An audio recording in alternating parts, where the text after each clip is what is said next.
There is a team that is in real trouble. That's the very pretty but largely ineffective Ligier. René Arnoux sitting in it. He is 20th on the grid and was 25th in the warm-up this morning, and their handling problems have still not been cured. So up front, 4 turbos, Senna and Prost in the McLarens, Berger and Alboreto in the Ferraris. Nigel Mansell was 3rd on the grid for a long time until the closing stages of practice when the Ferraris punched past him on time, and he's now 5th on the grid, a leading normally aspirated engined car with a Judd V8 engine. And John Judd tells me that he's very optimistic that they have overcome the cooling problems which were adversely affecting the performance of the Williams cars in particular, but also the Ligers and the Marches in earlier races this year. If that is so, and Mansell is reliable, with a lot of attrition in this race, Nigel could finish well up. Nannini in 6th place, going well in the Benetton, but Derek Warwick has been absolutely outstanding here. He's 7th on the grid, but was a lot higher than that in practice, and today, in the admittedly damp but drying conditions, he went out at just the right time in his Megatron-powered, turbocharged Arrows and was 3rd fastest. I was talking to him just before I came into the commentary box. He was, as ever, absolutely bursting with life, enthusiasm and good humour, and is very optimistic about his chances, because the reduction of the turbo boost in the Megatron engine, looked after by Heine Marder, has beneficially affected their reliability. So, the famous Principality at Monaco. This is Casino Square. In the centre of your picture now, the casino that the man broke the bank at, and on the right you saw the famous Hotel de Paris. They come up from the right. This is Sainte-Devote, named after the patron saint of Monaco.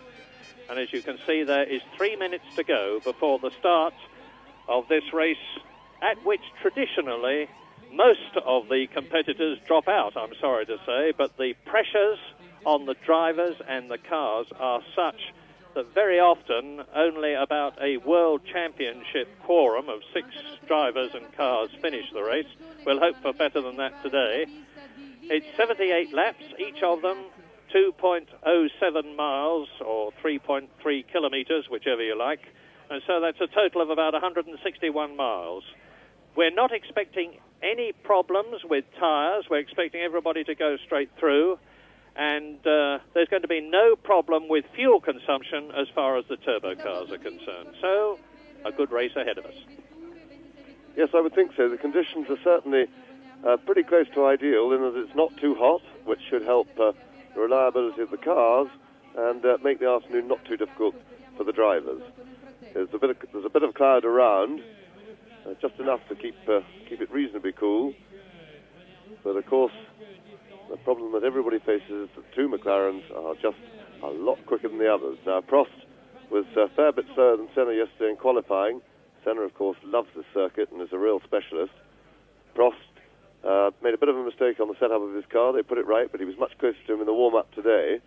So the least we can hope for is a battle between them 2 McLarens. And, of course, the first corner will be interesting because if Berger or somebody can get in between them, then, of course, it could make a big difference. It's very, very difficult to overtake here.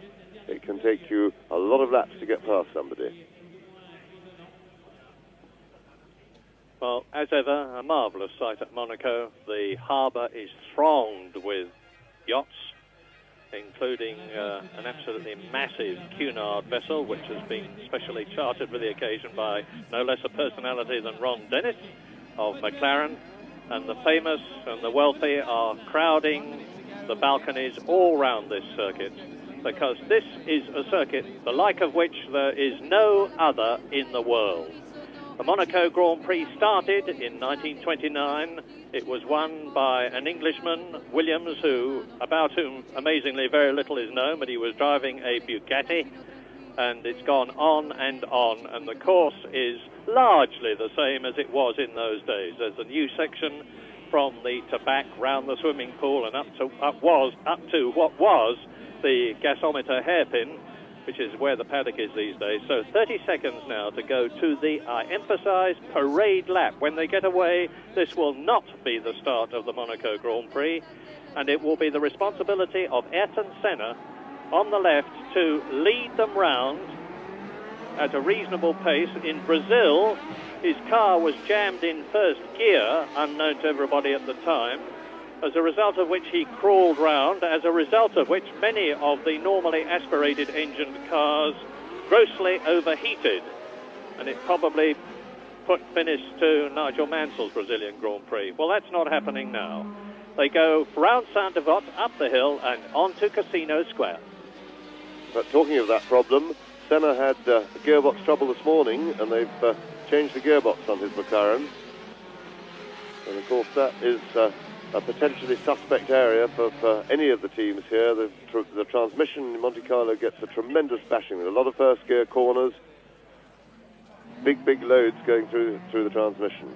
So around the station hairpin, first gear of course, and René Arnoux has failed to get away in the Ligier. And certainly the Judd engines are better on temperature, but they're still running pretty hot, and it's all a little bit marginal for them through the tunnel. One of the most spectacular sights in Grand Prix racing is to watch the cars in qualifying them inside the tunnel. Down to the chicane, again first gear. Sadly, the old chicane, which was such a wonderfully challenging corner, was really too dangerous because the slightest mistake pretty much guaranteed a huge accident, and that's been changed on safety reasons, and it's a bit of a sorry excuse for a chicane now. And up to the back, very quick left-hand corner.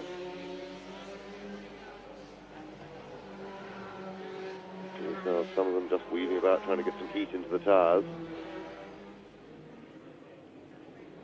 And now the two McLaren. Senna now slowing the field down, hoping to get them nice and bunched. He doesn't want to sit on the grid for too long, with the engine running, with the car in first gear and the clutch dragging.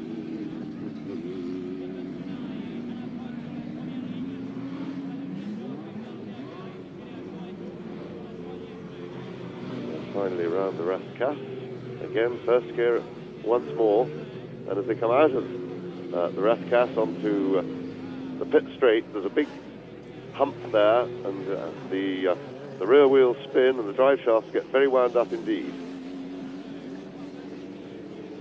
The drama at Monaco is always Sainte-Devote on the first lap. Who will ever forget the occasion when Derek Daly in the Tyrrell went flying through the air to land on the ground?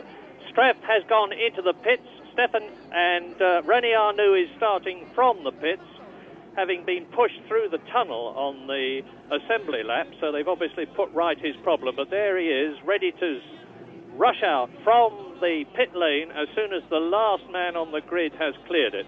Watch the lights. It looks to me as though almost everybody is in position. Quick look at, yes, now, 5 seconds or less from now. Senna gets away.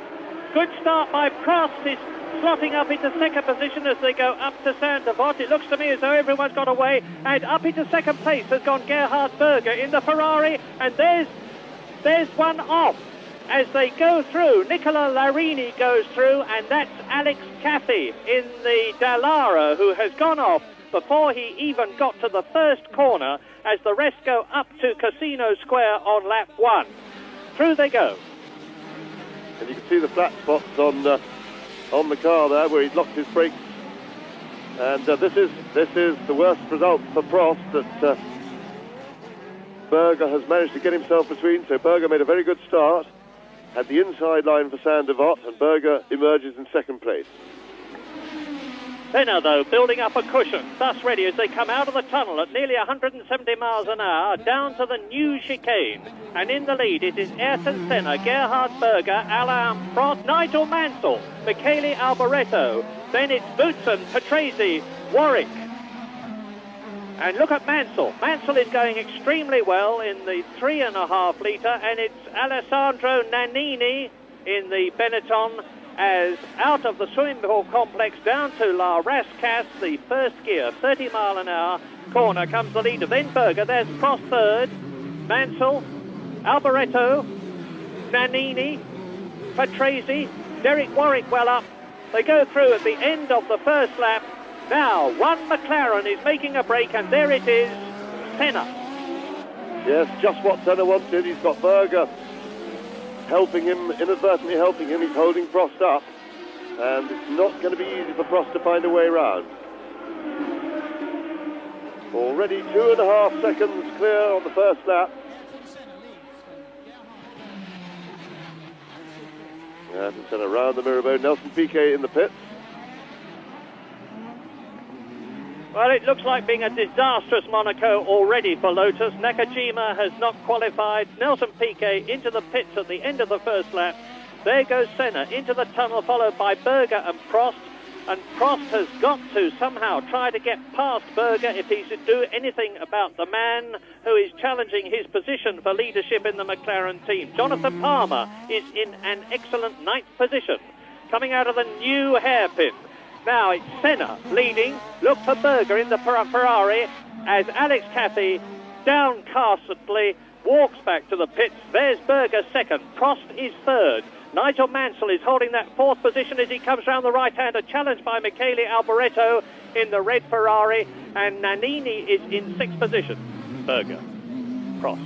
This is the end of the second lap with still 76 to go. It's nearly 2 hours long, the Monaco Grand Prix, as Mansell rockets out of La Rascasse into the sweeping curve that leads up to Sainte-Devote, which is very quick indeed. Then up to the hill where they're doing about 155 miles an hour. Berger second, Prost third, pulling away a bit from Mansell, still in 4th position, leading the normally aspirated runners.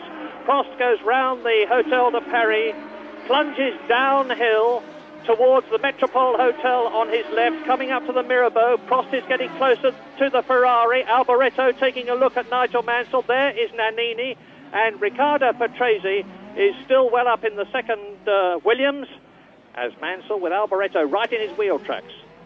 There's Patrese. There's Derek Warwick.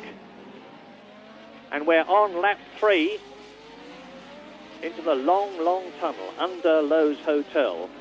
And they go through that tunnel at 160 miles an hour. Over that, they exit the tunnel now, down to the new chicane.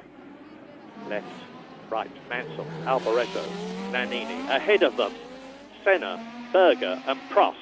There's the Williams, Ferrari. This is where they've got this enormous crowd on their right. There's about 100,000 people here today. The swimming pool on their right now. The sea on their left as they come down to La Rascasse. Yes, and this is where Alboreto will be looking to get as close as possible to Mansell to try and use the power of his turbo engine to get past him on the pit straight.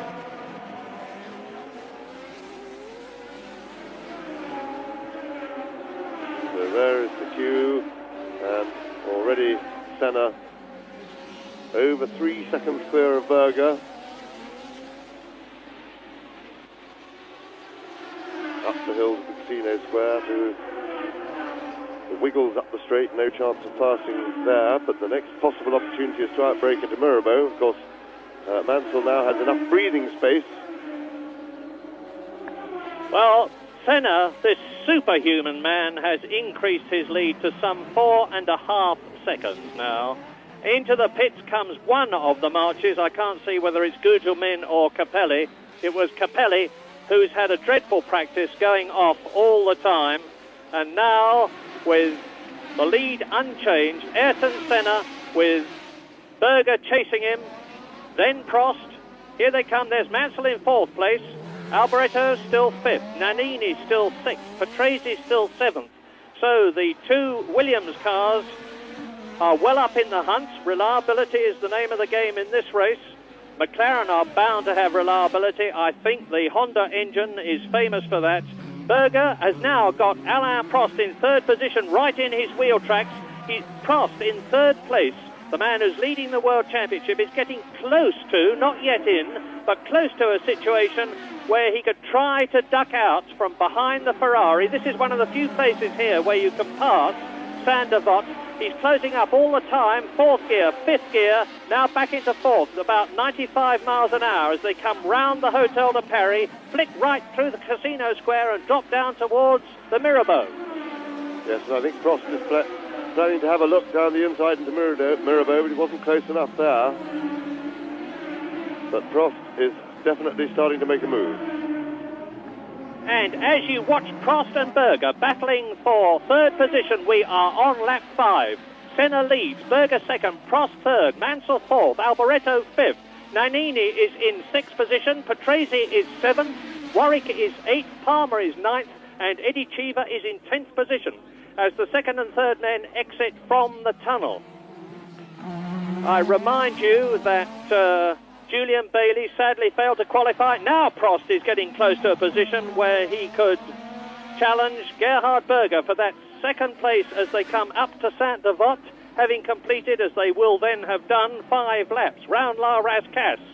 That is a first gear corner. Piquet seems to be out of the race. Nelson Piquet, world champion. That means neither Lotus is going to finish this race because only one of them started, Piquet, and he seems to be out. Now, can Prost do anything about Berger this lap? Coming up to lap 6. He's showing him the nose of his McLaren. Berger hugs the left, tucks into the right. But Prost is wearing him. Not that Gerhard Berger is going to be rattled. And there's Nigel Mansell in the background. Now, the gap between Prost and Mansell is about 4 seconds. That's all.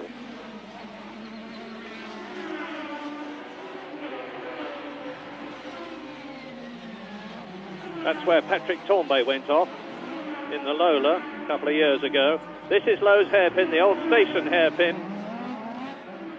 Alessandro Nannini has not gone past us. Eddie Cheever has moved up into 6th position with Alio in 7th place. Through the tunnel go Berger and Prost. This is the battle for second. The gap between them and Ayrton Senna is now something like 7.6 seconds. So James is absolutely right. There is no doubt about the fact that Berger is holding Prost up. And Prost desperately wants to get past. Yes, he's starting to look a little bit impatient, Prost. Now, as they come round, well, Senna leads round the Rascasse. Over 8 seconds clear. Berger's doing just the job for him that he wanted. He's holding Prost back. But Prost now needs to be closer to come out onto the pit straight because he had a look on the previous lap. This is one of the few possible passing spots. There is no such thing as an easy passing spot in Monaco. And the gap between Senna in the lead and Berger in the Ferrari in second place is now 9.4 seconds. Very soon, Ayrton Senna is going to be able to ease off, having built up a substantial cushion.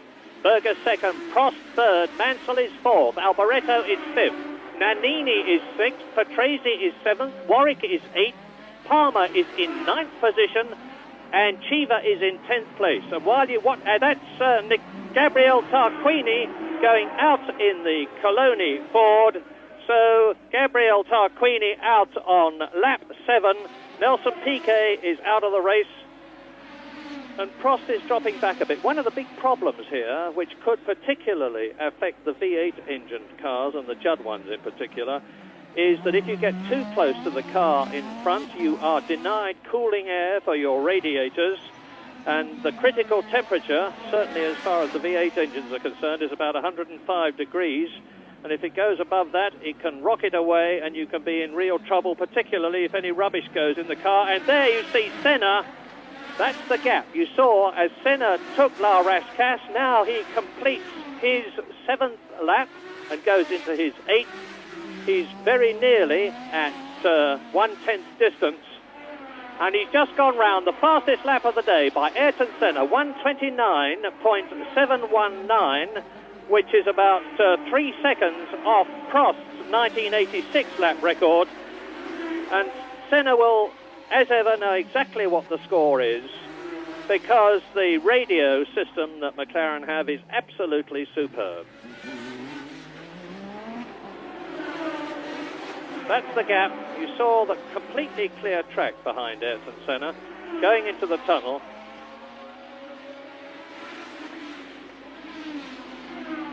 Senna is 28 years old, and he is a quite amazing individual. The way he applies himself to his racing and the dedication and the time and the trouble.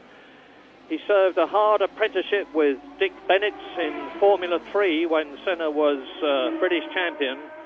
And the other evening, they took 4 hours after practice to debrief. Senna telling his team exactly what he wanted done to the car for practice the next day.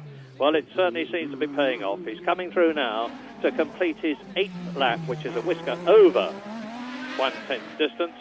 The gap between himself and Gerhard Berger is now nearly 11 seconds. Senna up to Sainte-Devote. Now up the hill. Now look back and see if you can see Alain Prost. Well, you see, Senna has got the whole length of the approach to the Hotel de Paris as he goes round the left-hander and into the right-hander between him and Prost. There's confirmation of that fastest lap time, 82.9 miles an hour. Doesn't sound very quick here, but when you consider that there is hardly a single straight stretch at Monaco, it is an astounding speed.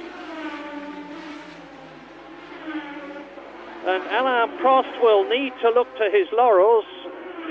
Last year, Keke Rosberg, who had been in the McLaren team with Alain Prost, said, I, Keke Rosberg, when I joined McLaren, was confident that I was the fastest and best driver in the world, but Alain Prost soon proved me wrong, and, said Keke Rosberg, Ayrton Senna will find the same thing.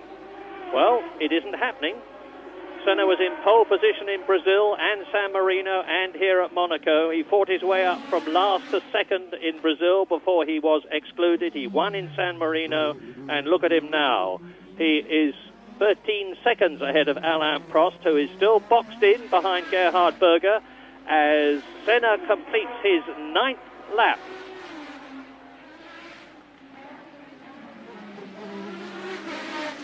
And of course, with the way Senna is being able to drive, he's not putting any real stress on the car, which means to say that it's enhancing the reliability of the already very reliable McLaren Honda.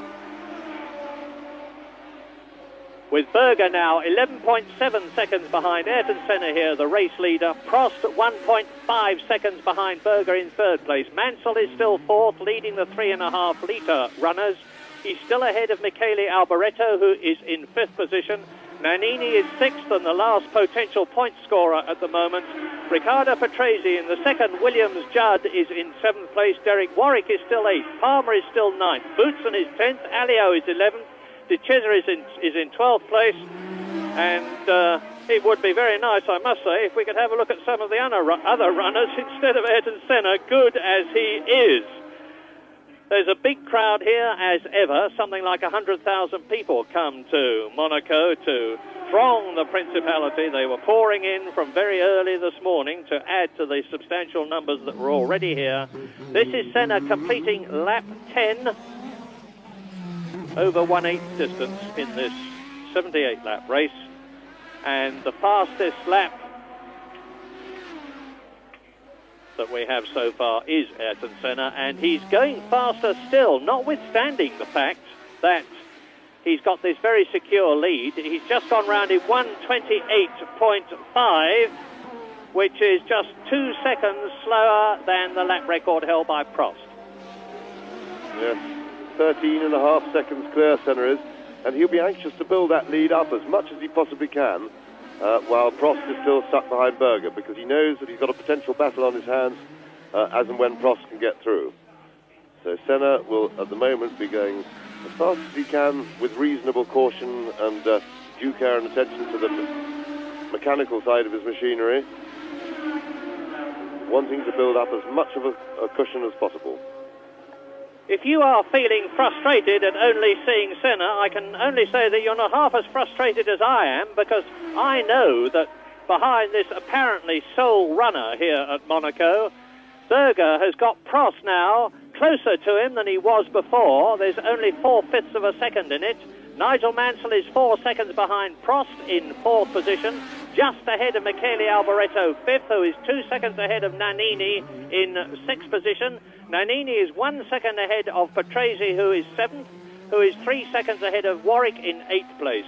Jonathan Palmer, who drove an absolutely brilliant practice lap to take 10th position on the grid ahead of Nelson Piquet, the world champion, is still in 9th position. And Palmer in the Tyrrell, which it is freely admitted, is still not handling as well as it should do, despite the substantial work they've done on it. And Hello is going extremely well. And Hello, there are some other people in the race. Here they are. And we're looking at one of the Lolas pursued by Andrea De Cesaris in the Real. And Andrea De Cesaris has covered himself in anything but glory here at Monaco.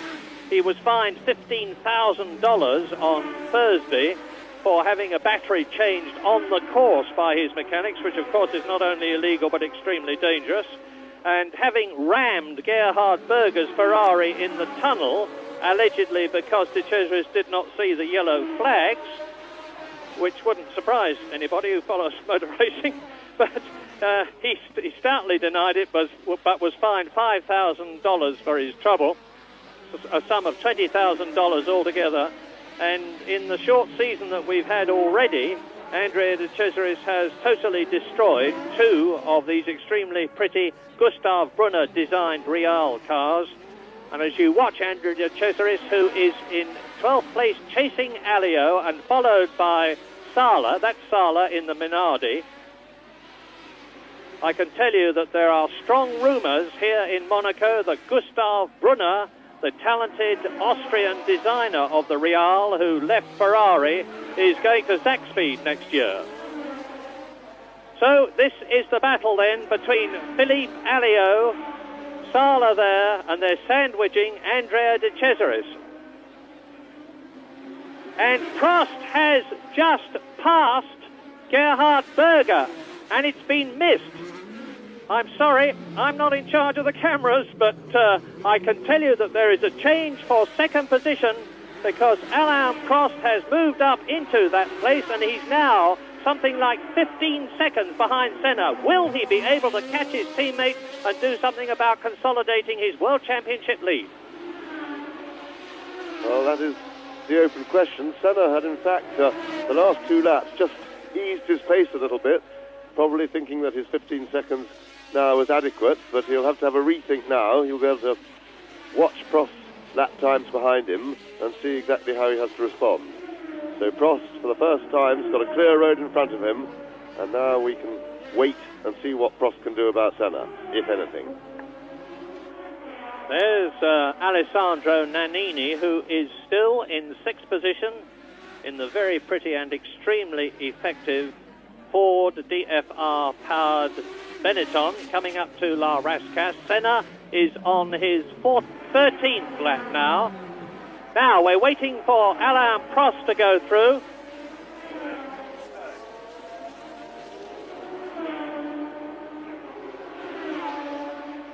Well, Prost goes through and Berger ahead of him, so the battle continues. Senna leading, Berger in 2nd place. 0.3 of a second behind Berger is Prost, then Mansell still 4th, Alboreto still 5th, Nannini, and there he is in 6th position. So you're looking at Alessandro Nannini being chased by Eddie Cheever. There was Eddie Cheever, now going down to Lowe's. That's Eddie Cheever. And from Lowe's down to the Portier, and we're on lap 14. Long, long way to go. Into the tunnel yet again. It's very warm here, very demanding for the Judd engines, unless that overhead has been overcome. Eddie Cheever, of course, is a long, long way back. But Patrese, who is in 7th place, is being chased by Warwick, and there is the 6th man, Alessandro Nannini. Lap 15, Senna has completed it. In 2nd position, it's still Berger. There's terrific scrap. I wish we could see it between Berger for 2nd and Prost for 3rd position. 4th is still Nigel Mansell. Fifth is Alboreto. Sixth, and here he is Alessandro Nannini. And Senna is leading Berger by 17.5 seconds. Berger half a second only. 0.5 of a second ahead of Alain Prost. Mansell 2 seconds behind Prost. Alboreto 3.8 seconds behind Mansell. Then Nannini, here he is. And Patrese in 7th place. You might just see Riccardo Patrese come into the pit. There he is as Nannini plunges down the hill, past the Hotel Metropole on his left, round the Mirabeau turn, down to Lowe's. Jonathan Palmer is still in 9th position. He's lapping in about 1 minute 31 seconds. That's only 2 seconds slower now than Ayrton Senna, who has slowed his pace. But Berger, 17.5 seconds behind.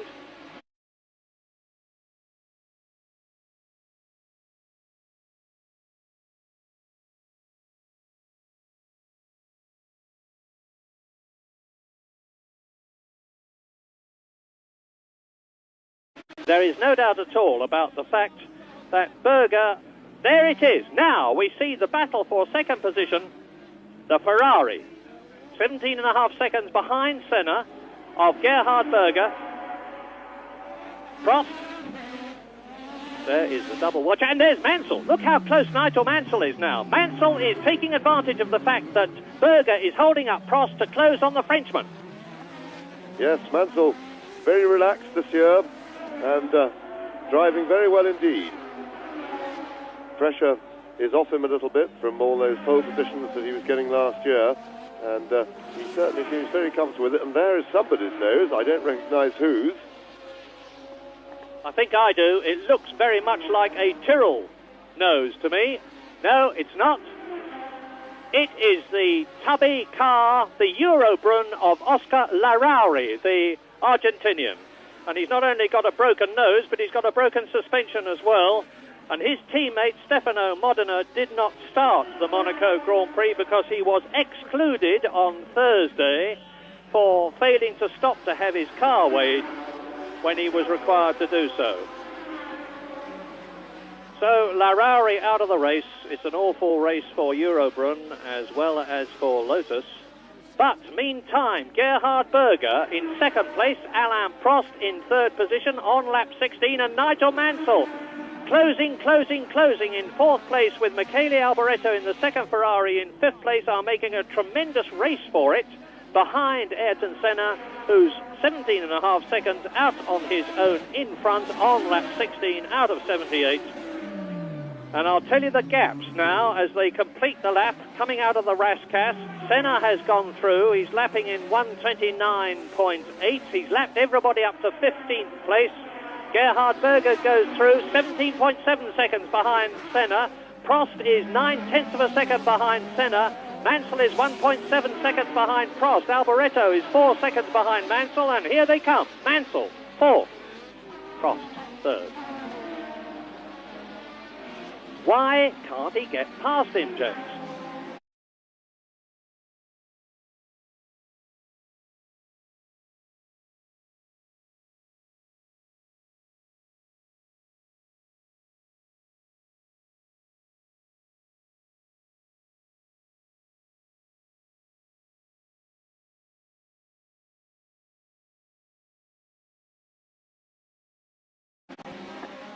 Well, there just really isn't a long enough straight here to get properly lined up. And, for example, up the hill from to the Casino Square, it's all curved. You take a line through that, and it really is. If the driver in front of you doesn't make a mistake, you've either just got to wait, or else you've got to be ridiculously brave and take risks. There is no way round, and that's the problem, of course, that's going to face Nigel Mansell. He's holding on well to the two turbocharged cars in front of him. But it's going to be mighty difficult for him to pass if he can get himself in a position that is even to attack. Now, Prost is a little bit closer this time. No overtaking in this area around by the swimming pool, but he needs to be very close around La Rascasse because he wants to have a go past the pits into Sainte-Devote. That is probably his best opportunity for passing on the circuit. Yeah, and they're coming up to Nicola Larini in the revised Osella, which has been modified since Imola to make it legal. And there might therefore be a change if Larini holds up the Ferrari in second place and Prost in third, who's certainly in a challenging position now. There's Larini, there's Mansell in the background in fourth position, and the gap between Mansell and Prost is just 2.5 seconds. Hotel de Paris. Now, Larini in front in 17th place, going to be lapped. Yes, and that's just what Prost didn't want him to do. Larini does the correct thing, very well mannered, pulls out of the way and lets people lapping him go by. But Prost, I imagine, would have been hoping that Larini might have got in the way a bit, caused a bit of bother, but that's the sort of opportunity that he needs to be able to get past Berger. I say again that here at Monaco today, we are not expecting any tyre changes. The Goodyear technicians are confident. They tell me today that the compound and the construction that they have is more than adequate to last the whole race, and they will not make a saving by changing tyres in order to get onto newer ones which give greater grip. This is the swimming pool, and you're looking at the battle for second place between Gerhard Berger, the Austrian, who's won 3 Grand Prix, 1 for Benetton and 2 for Ferrari, and Alain Prost, who has won a record 29 Grand Prix in his career. You see the signals going out. It's quite amazing that the drivers can see them and absorb the information, but they do. And Ayrton Senna is now 19.5 seconds ahead of this battle, and Mansell is 3.1 seconds behind it, and he's closing all the time. Very soon we're going to have a 3-car train as Berger and Prost close up on Ghinzani in the Zach Speed. His teammate Ben Schneider failed to qualify for all sorts of reasons. One of them was that he kept ramming the Armco. And now past Ghinzani, go. Berger, second. Prost, third. Soon it will be Mansell. There's Mansell in the background. Ghinzani politely moving over. A man who, despite whatever car he drives, seems to have trouble in finishing it, try as he may. And it's very important now, as they get amongst, start to lap the back markers, that Prost stays as close as possible to Berger, so that if there is any drama in the traffic, Prost is in a position to attack. Not close enough on this lap to do anything about lining up to pass Berger at Sainte-Devote.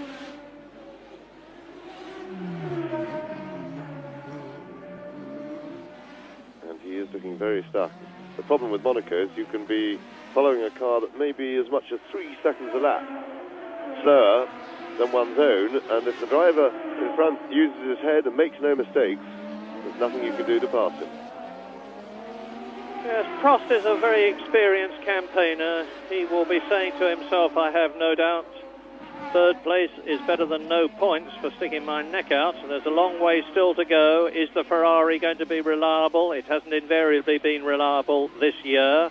Alboreto is still in 5th place behind Nigel Mansell, who is following Prost, who is there just behind Gerhard Berger, and Berger is now 19.5 seconds behind Senna. In 6th place, it's still Nannini. 7th is still Patrese. 8th is still Derek Warwick. 9th is still Jonathan Palmer. 10th is Boutsen. 11th is De Cesaris. 12th is Sala. 13th is Alio. 14th is Dalmas. 15th is Gugelmin. Ghinzani has been lapped, as you know, and is in 16th place. Larini is in 17th position. And Larari, Capelli, Arnoux are effectively out of the running. And, of course, Nelson Piquet is out, as is Gabriel Tarquini. Out of the race so far, Nelson Piquet, Philippe Streff, Alex Caffey, Stefan Johansson, Gabriel Tarquini, and Oscar Larari. And a new fastest lap for Ayrton Senna, considerably quicker than he's been going before, 1:27.6. And he now extends his lead nearly 22 seconds. Prost still not really showing any sign of getting past Berger. He had a look down the inside once at going into Sainte-Devote, but it wasn't really alongside. And that, into the Mirabeau they go. That is one other possible passing place.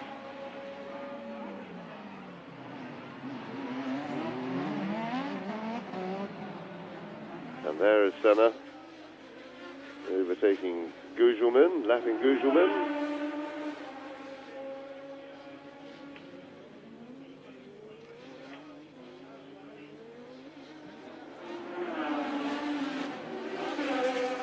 And Senna would appear still to be pushing and to build up that big cushion so that if and when Prost can move into second place, he's got too tall a mountain to climb.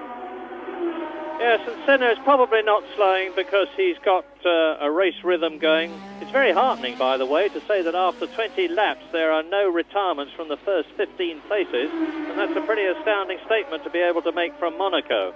Now, I was saying that Senna will have his race rhythm. He won't want to disturb it because he will obviously be entirely happy with the way the car is handling, the tyres are gripping, the brakes are slowing, the gearbox is working. Remember that he's racing with a new gearbox because it was changed from the one that he used in the warm-up this morning.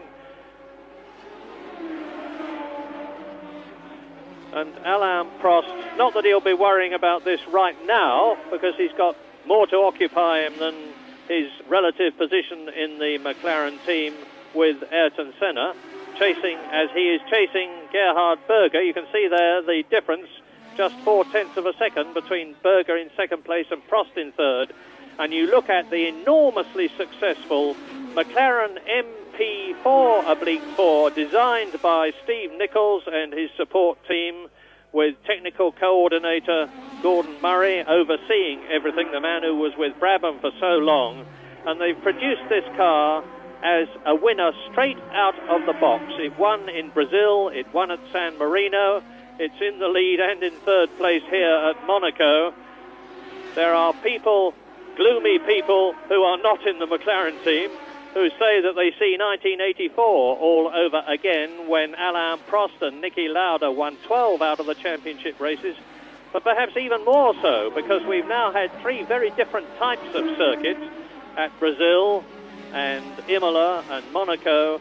And this McLaren MP4 has dominated at all of them, due in no small measure to the overwhelming superiority of the V6 turbocharged Honda engine. Harvey Postlethwaite of Ferrari said to me yesterday that they thought they had done pretty well in developing the car over the winter. The problem, he said, is that Honda have raised engine technology to an entirely new dimension in the winter. And it's showing. Senna leading then, and he's on lap 23. He's leading by nearly 25 seconds. Still the battle for second place between Berger in the Ferrari and Prost in the McLaren rages. Still Nigel Mansell, understandably, can do nothing about it in fourth position, the scrap in front of him, because he has a power disadvantage and he will be aiming to keep plugging. Now, Prost is attacking again as they come out of the new chicane, down to the Tabac. He's now almost close enough, if he's where he is now, when they come out of the Rascasse, which they are approaching, and René Arnoux is in the way, as usual.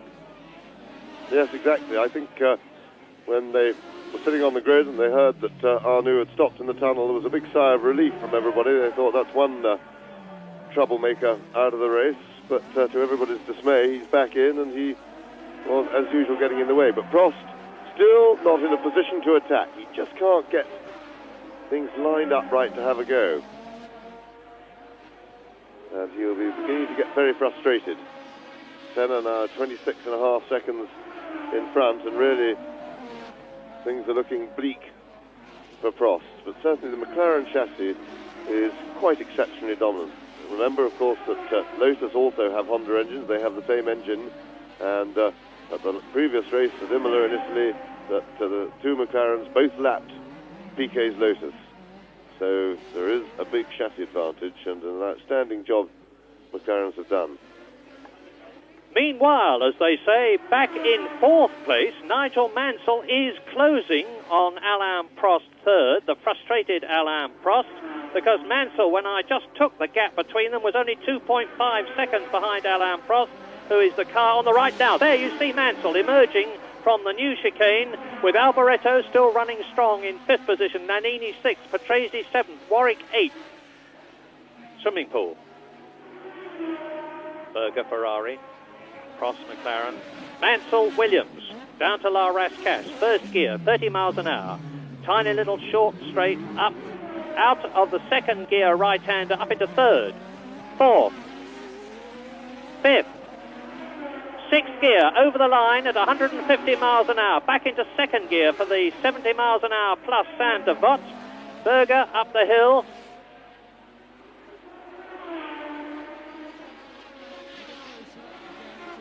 And normally we are able to luxuriate in immaculate race presentation from Monaco. I am sorry to have to criticize from my position here, but I'm extremely frustrated, as I will have told you, to confirm that we are missing an awful lot. But Senna is out there still. This is the battle for 2nd and 3rd. Berger and Prost, and Nigel Mansell is definitely getting ever closer. The gap is 1.8 seconds now. I've said what I'm about to say many times in the past, but it bears saying again, and that is catching is one thing, getting past is another. There's Alboreto, there is Berger, there is Mansell, look at him.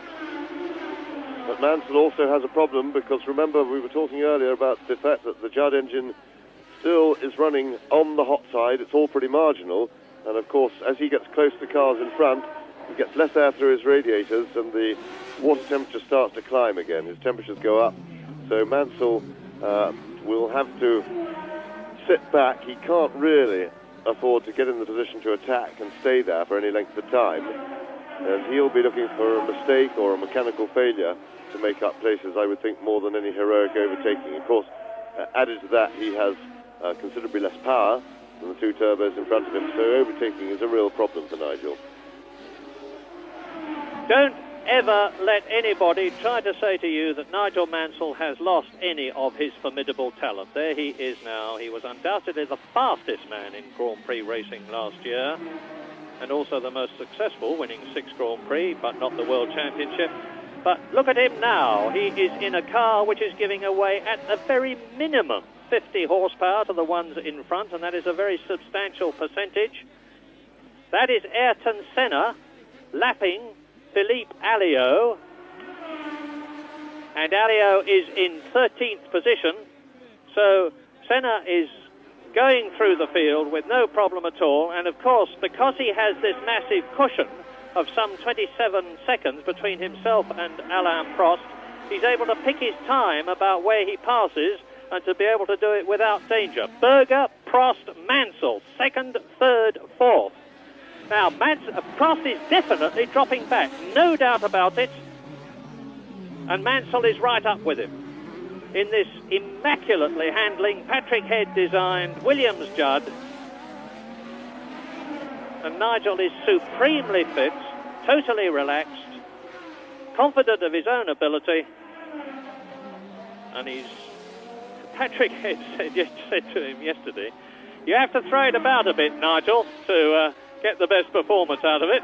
And I don't know how seriously Nigel took him, but my goodness, he certainly is throwing it about a bit. Now past the new Café de Paris, which is being rebuilt, round the Mirabeau turn, down to this wonderfully evocative site from Lowe's Hotel, the hairpin, the old station hairpin, down to the Portier and into the tunnel. Alboreto is still within sight of Mansell. There's Mansell. And Alboreto was just coming around the right-hander as Ayrton Senna goes through the swimming pool complex down to La Rascasse to complete shortly his 27th lap in this 78-lap race, and the battle for 2nd bursts out of the tunnel through the new chicane. Ferrari, McLaren, Williams, and in the background the 2nd Ferrari. This will be a heartening race thus far for Ferrari, because whilst they are not in the lead, they've got both the cars in the top 5 positions, and the order as Berger, Prost, Mansell go out of the Rascasse to complete their 27th lap is Senna, 24 seconds ahead of Berger, just ahead of Prost, just ahead of Mansell 4th, Alboreto is 5th, Nannini is 6th in the Benetton. Patrese in the 2nd, Williams is 7th. Derek Warwick is still running well in 8th. Ahead of Palmer in the Tyrrell, who is a superb 9th. Thierry Boutsen in the 2nd Benetton is in 10th position. De Cesaris is 11th. Sala is 12th. Alio is 13th, 1 lap down. Ahead of his teammate, Dalmas 14th. Gugelmin is in 15th place. Ghinzani is 16th. Larini, running well in the old Osella, is 17th. But Ivan Capelli in 18th position is 4 laps behind. And there go Ghinzani and the Tyrrell. Jonathan Palmer into Sainte-Devote. That's Larini in 17th position. Here is the Zach Speed, and Jonathan Palmer swarming all over the car in front, as Larini goes through. There's the Zach Speed. Larini, of course, has been lapped. And Jonathan Palmer, who loves this Monaco circuit, who finished 5th and the highest normally aspirated engined car last year, as I say, was a superb 10th position on the grid. Dr. Jonathan Palmer, helicopter pilot. An ominous puff of smoke from the back of his car then, just as he went coming out onto the seafront. And certainly a good gutsy performance by Jonathan Palmer, which over the years we certainly come to expect of him.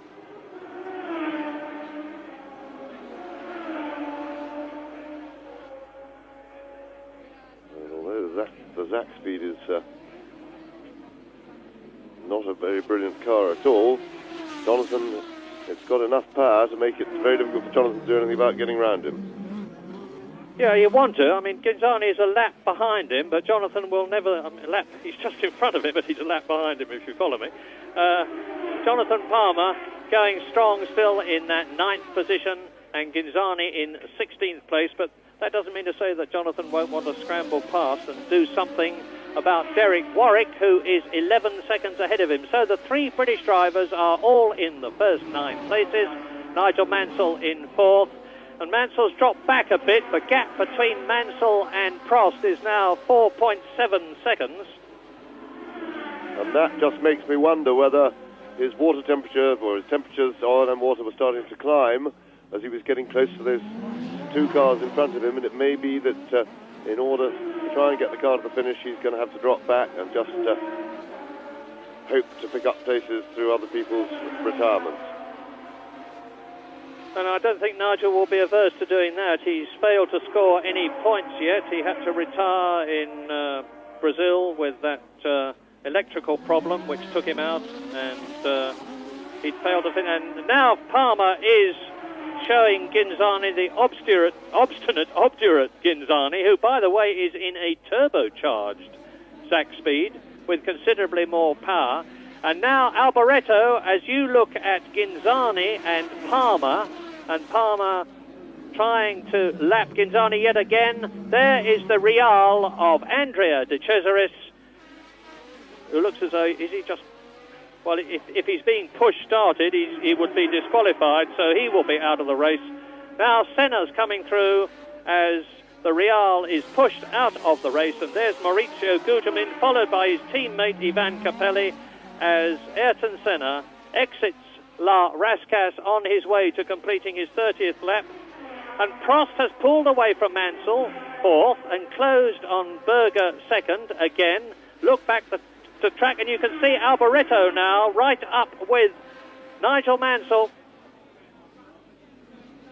and it rather looks to me as though Alboreto, eating up the gap between himself and Nigel Mansell in 4th position, is soon going to take that place, which would put Ferraris in 2nd and 4th places. Things looking good for Ferrari at the moment, not as good as they are for McLaren with 1st and 3rd. But Alboreto's got superior power with the Ferrari turbocharged V6 engine, and this is the place to exploit it. If he is with Mansell as they come out of Casino Square, he might take him on the way down to the Mirabeau. He's not close enough yet. And it'll be another lap, I think, because Nigel's not going to give way, and Alboreto won't get through there. He has to duck back. Yes, the problem, of course, is the Casino Square is very much a wings corner, and there's Frank Williams. Watching the progress of his team. But through the Casino Square, of course, the Ferrari is in the slipstream, in the hole in the air made by the Williams, which means, of course, he gets less grip because his wings aren't working to full efficiency, and that gives makes it very difficult to get into an attacking position down to Mirabeau. While you enjoy this, just let me tell you again that the retirements include Nelson Piquet, Philippe Streff, Alex Caffey, Stefan Johansson, Gabriel Tarquini and Oscar Larari. And Ayrton Senna has now completed his 30th lap. He's on his 31st lap. The fastest lap that we have so far is Senna 1:27.6, which is exactly 1 second slower than Alain Prost's 1986 lap record in the McLaren tag with 4-bar boost. And that's an astonishing commentary on how the designers have managed to overcome a comparative power deficiency by improved handling and aerodynamics. All credit then to Steve Nichols and his team. And now Alboreto is really pushing Nigel Mansell, who is in 4th position. Michele Alboreto will be as anxious to get points here as Alain Prost will be to get past Berger, because Alboreto is very definitely having to play second fiddle to Gerhard Berger, his newly joined, last year that is, Ferrari teammate. Up to the new chicane.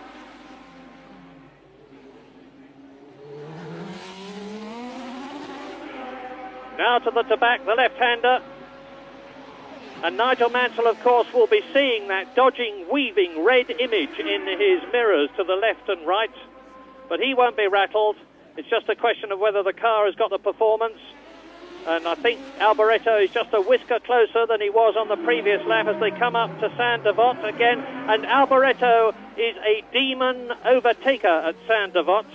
I've seen him get through some seemingly impossible gaps in the past, but he's not close enough now. Nigel Mansell got a better exit from the right-hander at Sainte-Devote.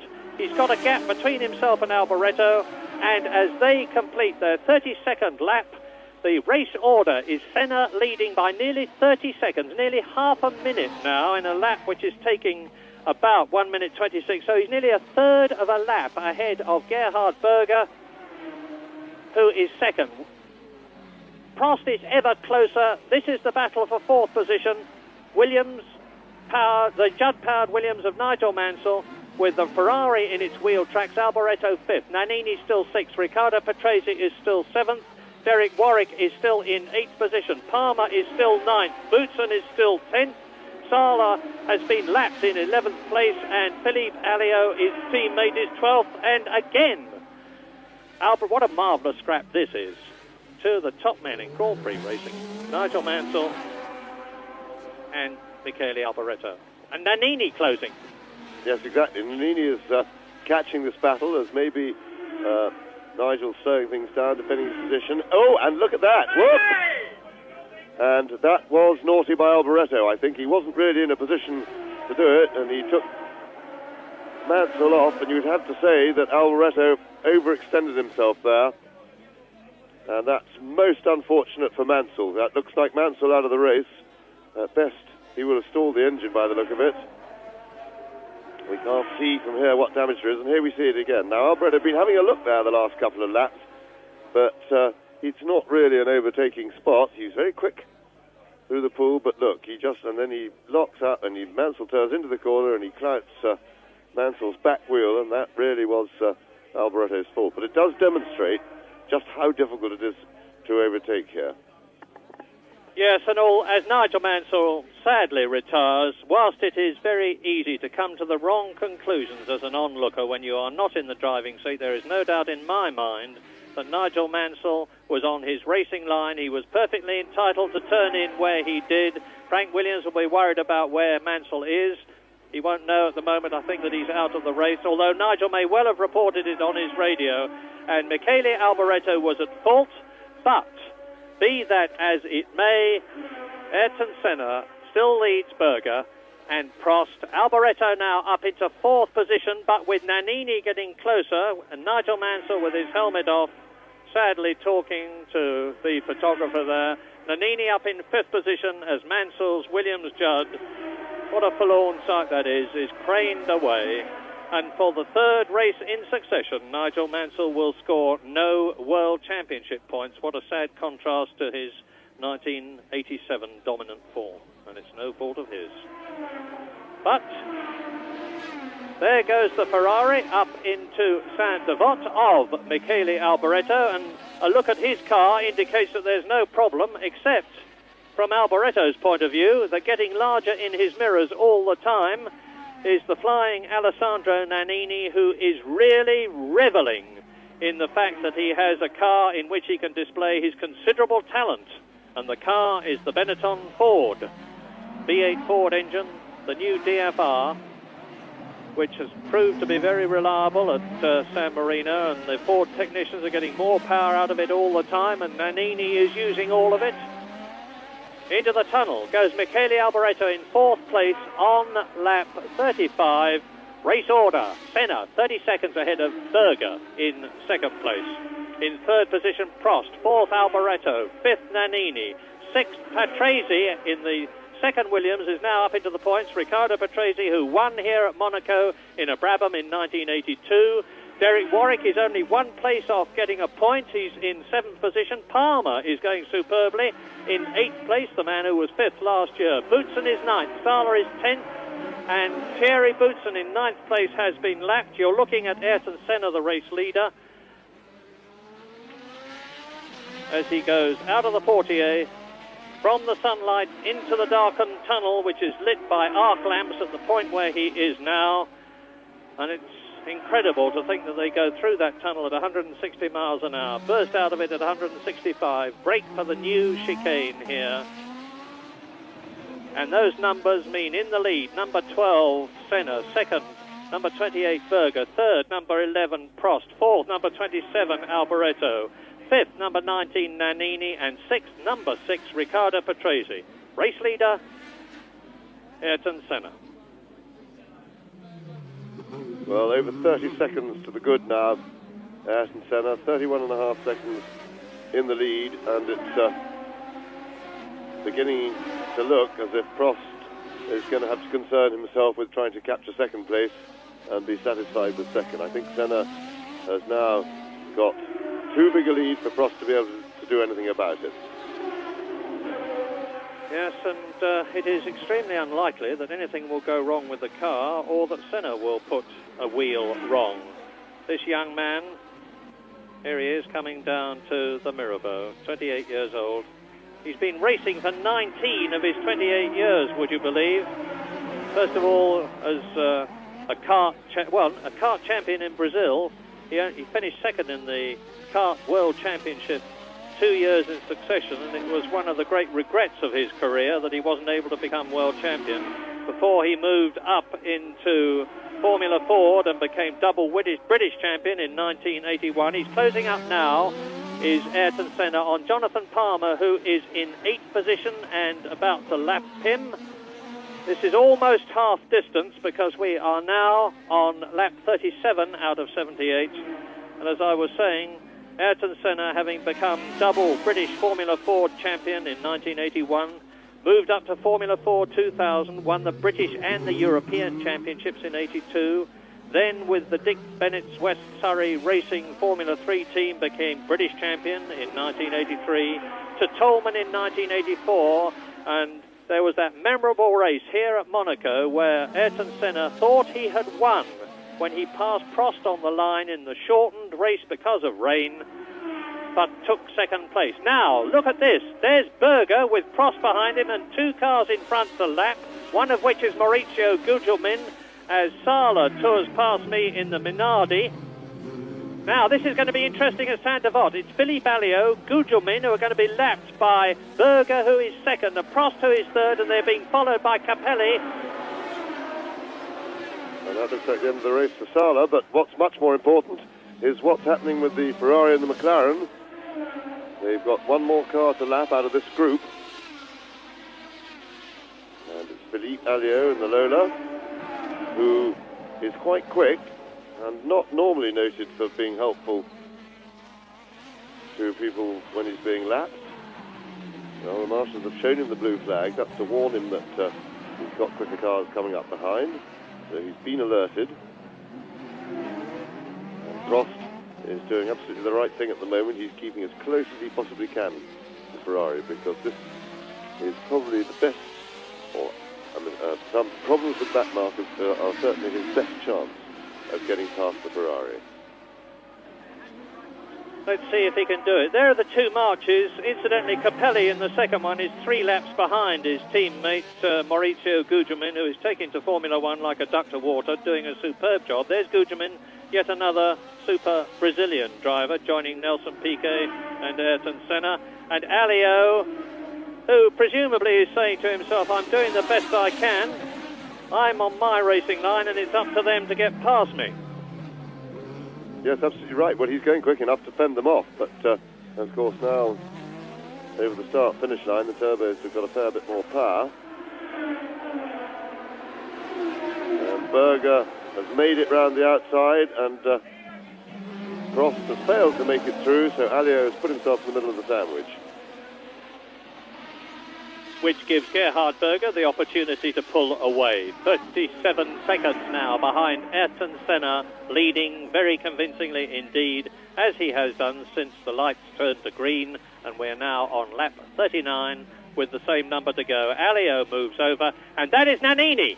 Nannini at Sainte-Devote, the man who was in 5th position behind Michele Alboreto, has spun to a standstill and out of the race because he is not allowed to be push-started. So Nannini joins the list of retirements. Look at this, here's the replay, smoking tyres, because he's got Riccardo Patrese past him and going through and up, therefore, into 5th position. Nannini stopped. There's his car being pushed away and out of the race now. Piquet, Streff, Caffey, Johansson, Tarquini, Larari, De Cesaris, Mansell, Sala and Nannini.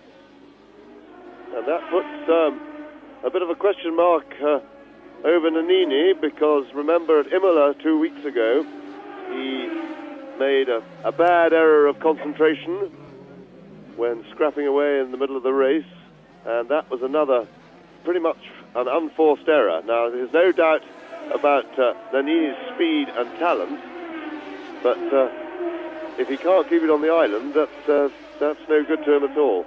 And Derek Warwick has moved up into a point-scoring position. So Derek Warwick having a pretty good weekend in general, and certainly a happy and relaxed man. Yes, Derek Warwick, as you look at Berger and Prost and now race leader Senna, Derek Warwick who's 5th equal in the championship, having scored 4 points in Brazil, as many as he scored in the whole of the 1987 season, is in the points here. 6th position at Monaco with half the race almost still to run. Ayrton Senna remorselessly driving on, and bad luck for Nannini and Benetton not only means good luck for Warwick and Arrows, who've moved up into the points, but also good luck for Tyrrell and Palmer, because Jonathan Palmer is now 7th and on lap 41 race order. Senna, as Nannini sprints across the road and back shamefacedly, I expect, to the pits to report to Peter Collins what happened. Senna leading by 40 seconds now, an enormous margin. Gerhard Berger in 2nd place, Prost just behind Berger in 3rd position. Michele Alboreto in the 2nd Ferrari is 4th. Patrese in the Williams up to 5th. Derek Warwick is in 6th position. 7th and lapped, of course, is Jonathan Palmer. 8th is Thierry Boutsen. 9th is Dalmas. 10th is Alliot. 11th is Maurizio Gugelmin. And there goes Ayrton Senna through the new chicane. This has been, thus far, and I would expect it to continue this way, an absolute copybook example of how to do it. Ayrton Senna has said publicly, I feel that with the McLaren Honda team, I now have a car which will enable me to exploit my talent. Now, he didn't mean that in a boastful way. Senna is a man who calls a spade, and he's done precisely that. He felt, obviously, that the Lotus Honda was not enabling him to go as quick last year as he could have done, and he's certainly grasping his chance with both hands in the McLaren Honda team. Yes, and the good news, of course, for Senna is that McLaren have both the will and the technical and financial resources to give him pretty much anything that he asks for in terms of technical backup on the car. So, at the moment, a pretty comfortable, easy afternoon's work for Senna, courtesy of Gerhard Berger.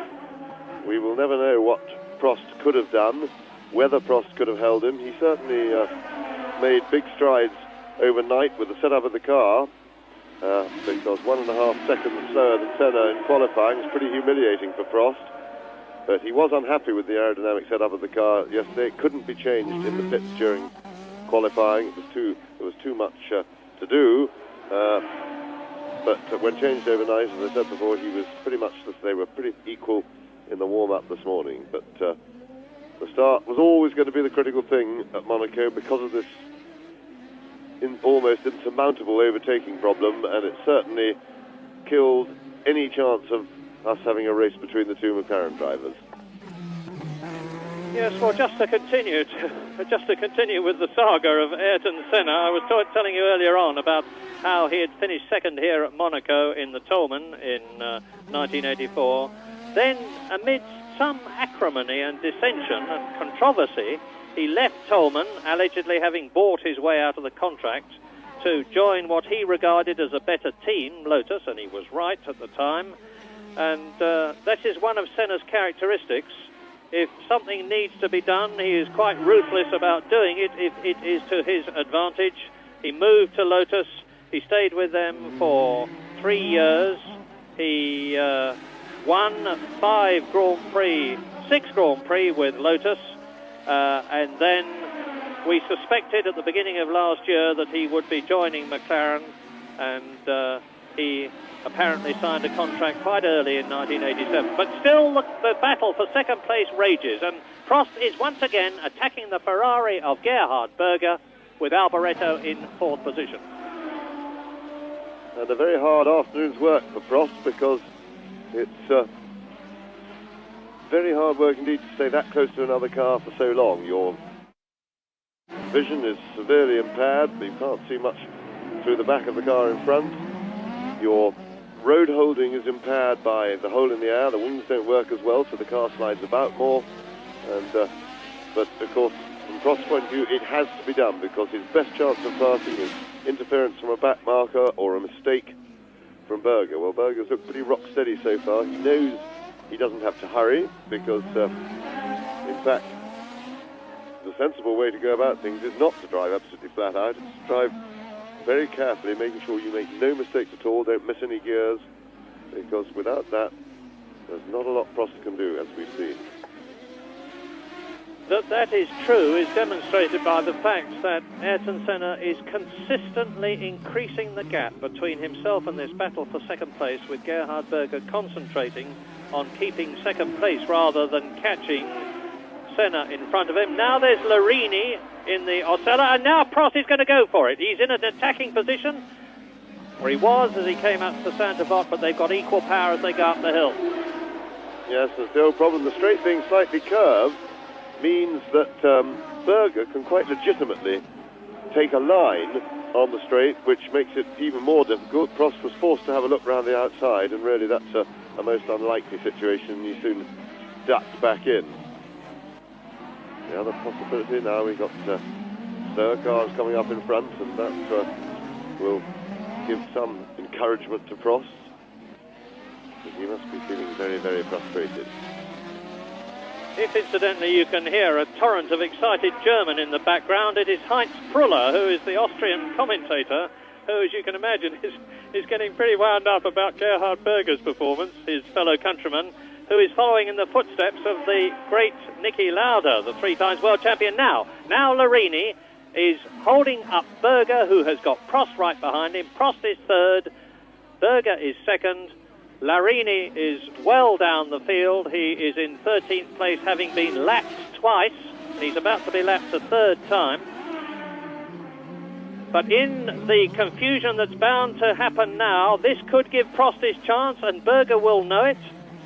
Prost is close enough to get up to the place in Sainte-Devote if he's lucky, but I don't think he will be. And Marini's done the polite thing, but not what Prost wanted him to do.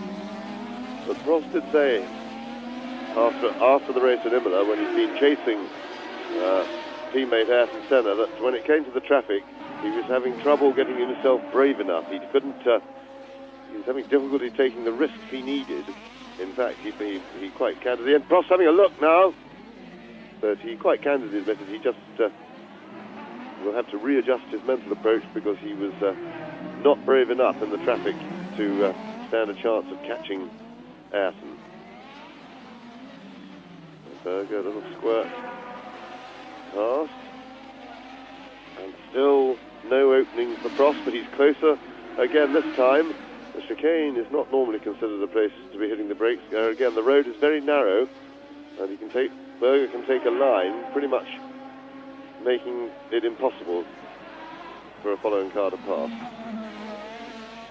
Let's see if he can do it this time, because he's got a clear track in front of him. They haven't got Larini as a problem this time, and Prost is certainly in a good attacking position as he comes up to La Rascasse out of the swimming pool complex of corners to complete lap 45 out of 78. Now, so it is out of La Rascasse in second, up from second to sixth, up to about 150 miles an hour, and Prost would have to get through on the inside here, but Berger will know it and will close the door, and he has done so. When I'm talking to Prost at the end of this race, as I expect to do, I am wondering what he's going to say. I suspect he is going to say there is just no way that I could get past Berger, who had comparable performance and was rightly and fairly occupying the racing line. But can he do it here? No. Yes, and that's probably his best chance into Mirabeau, but he didn't really look as if he was going to do it then. He had a good look, but he was just too far back. And certainly Berger is not doing anything wrong. He's being entirely fair, but the nature of this circuit means that it's very easy to block, quite legitimately if you want to. To my shame, incidentally, when the San Marino Grand Prix finished, I failed to mention that Alain Prost, in the process of finishing as he did in the second position and earning 6 points, not only became the man who had scored more World Championship victories than anybody else, 29, but also had scored more points than anybody else. So Prost is now the top winner in Grand Prix history, the top point scorer in Grand Prix history.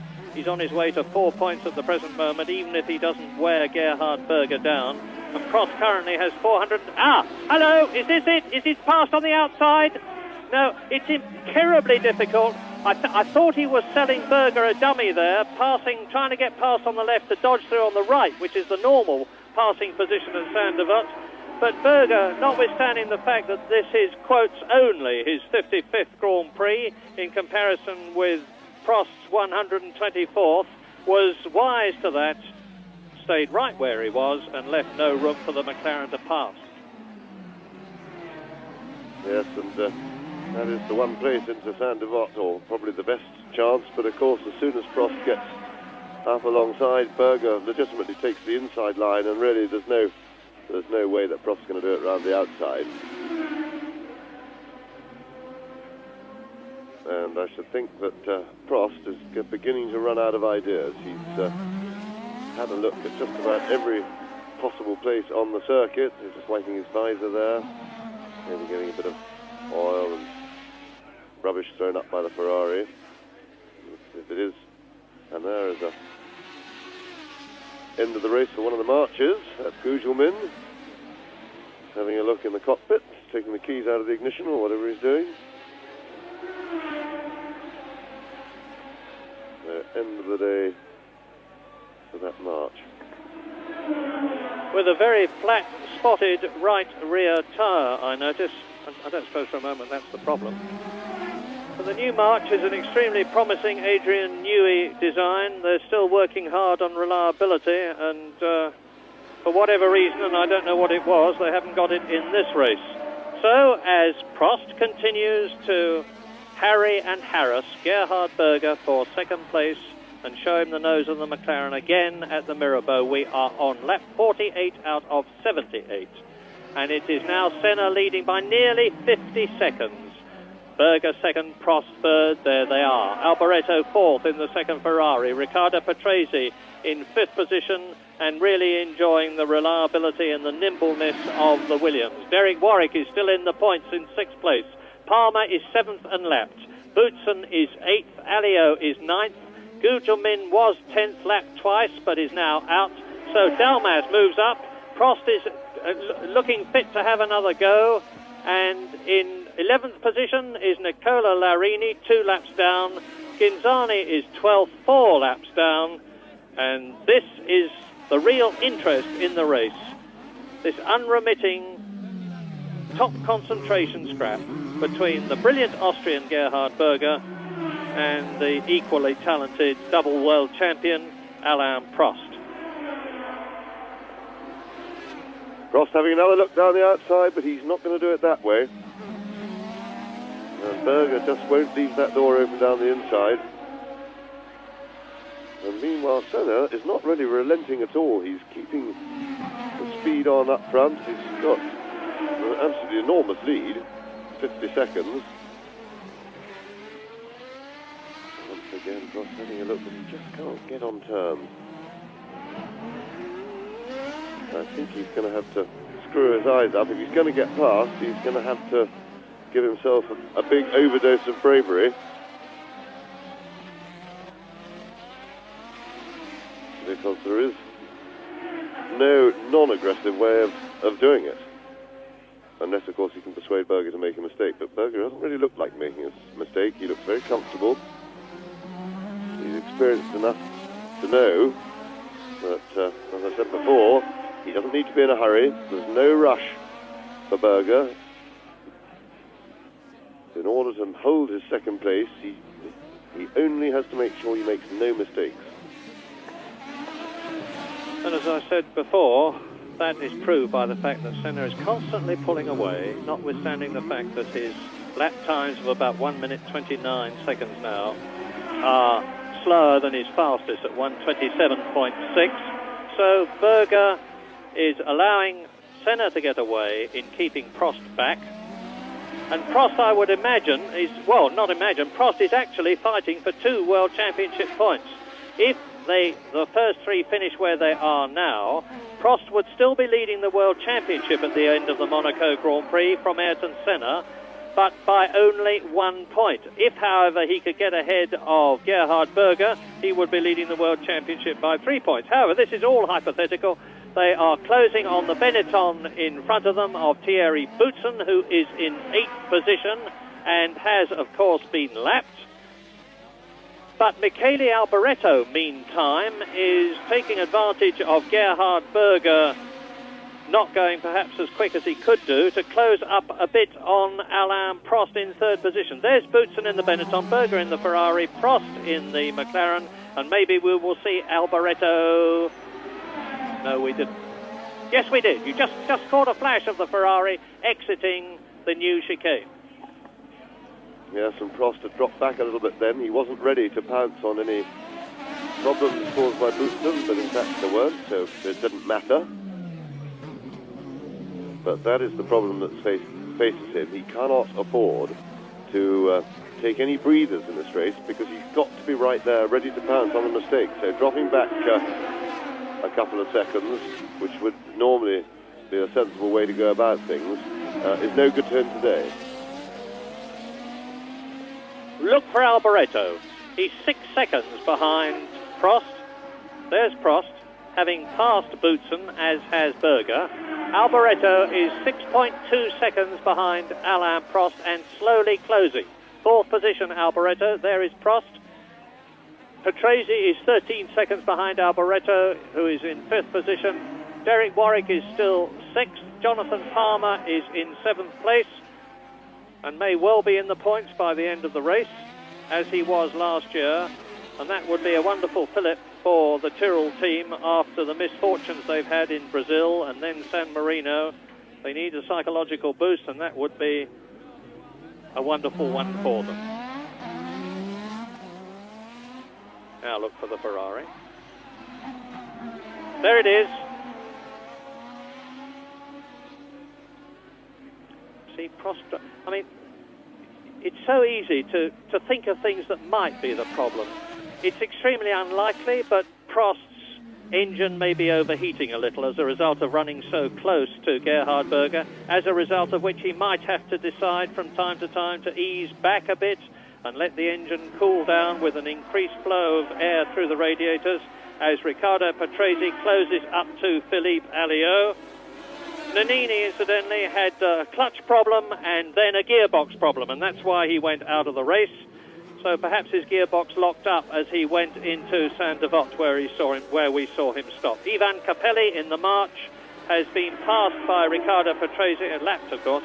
And so now there goes the Lola with its 3.5-litre 4DFZ engine, chased by the Judd-powered Williams of Riccardo Patrese in 5th place.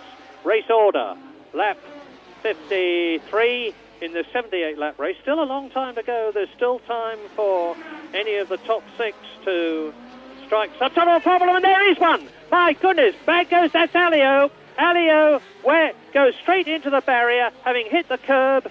Now, he's perfectly all right, no doubt about that, because the tyre wall will have absorbed the shock of the Lola.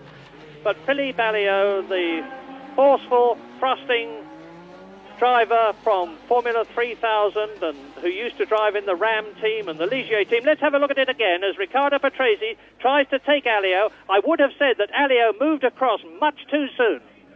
Absolutely, that was completely out of order. Alliot just moved over on Patrese, and the only good result for Patrese was that Alliot ended up taking himself off rather than Patrese. But we'll have to see if Patrese survived without damage. And that was, there is Alliot, and I'm afraid he has a reputation for shunting, and that was naughty. One way, of course, of testing your reflexes in life is to be a marshal in a situation like that. I noticed that the 4 or 5 marshals that were at the hit point where Alliot's Lola clouted the tyres were up and over the barrier behind them in less time than it takes to say it, and well done too. The marshals, who do a normally unsung job, perform superbly. Now, watch Alliot move across. He clips, or rather Patrese's car clips Alliot through no fault of Riccardo's, and the nose of Alliot's Lola just misses Riccardo Patrese's head. Now, I'm looking at Patrese's car at the moment as Alliot goes straight on, thumps the tyre wall, his head sags forward. There are the marshals. And the car bounces back. I was looking at Patrese's Williams, and that is Philippe Alliot, helmet off, looking perfectly okay. A bit shocked, I have no doubt, and probably a bit stiff, where his legs probably flew up inside the monocoque. And that's 2 of his team supporters, the man with Hector on the back of his shirt. And Alliot, that means to say that Patrese has gone in, and Jonathan Palmer is in 6th place. Now, that's the good news as a result of that accident. Ayrton Senna continues to lead in the McLaren Honda, and there he is coming up to Derek Warwick, who is in 5th place. Derek Warwick has moved up a place. Derek Warwick is now 5th. Riccardo Patrese, who was 6th, has been passed as a result of going into the pits by Jonathan Palmer. And so we have got 2 British drivers in the top 6 places. And now Ayrton Senna punches past Derek Warwick to lap him. Senna leading, maintaining his rhythm, keeping up his concentration on lap 54. And as you saw, the gap between Senna and Berger is now getting on for 55.0 seconds. A quite incredible margin, especially at Monaco. And it is a tribute. Incidentally, that flash of flame does not mean to say that Derek Warwick's arrows was on fire. It's just a flash of flame from the turbocharger on the overrun as Warwick changed down for the right-hander at the Portier before going into the tunnel where he is now. And there, Prost is taking, he's done it. Prost has taken Berger. Well, I saw it happen as they went past me there, and Berger, having been lulled into a false sense of security by Alain Prost, and look at the way Prost is already streaking away from Gerhard Berger, which just shows how much the Ferrari was holding up the flying McLaren of Alain Prost. Now I think we've got some sort of a race on our hands. I can't frankly envisage that Ayrton Senna, who has got, let's look at it again, into Sainte-Devote, and now out of it. Alain Prost had already taken the lead because he did it right in front of me, and our commentary box is about 200 yards before that point. But now Alain Prost will be straining every muscle to close the gap. He's gone 6 points for second position, chasing Ayrton Senna, his teammate, the leader, and we are on lap 56. Yes, and it looked as if Berger missed a gear past the pits, which gave Prost his chance, and Prost is certainly going to have a go anyway. I think there's no real chance of him catching teammate Senna, but I'm sure he'll give it his best shot for a few laps anyway and see what Senna does by way of response.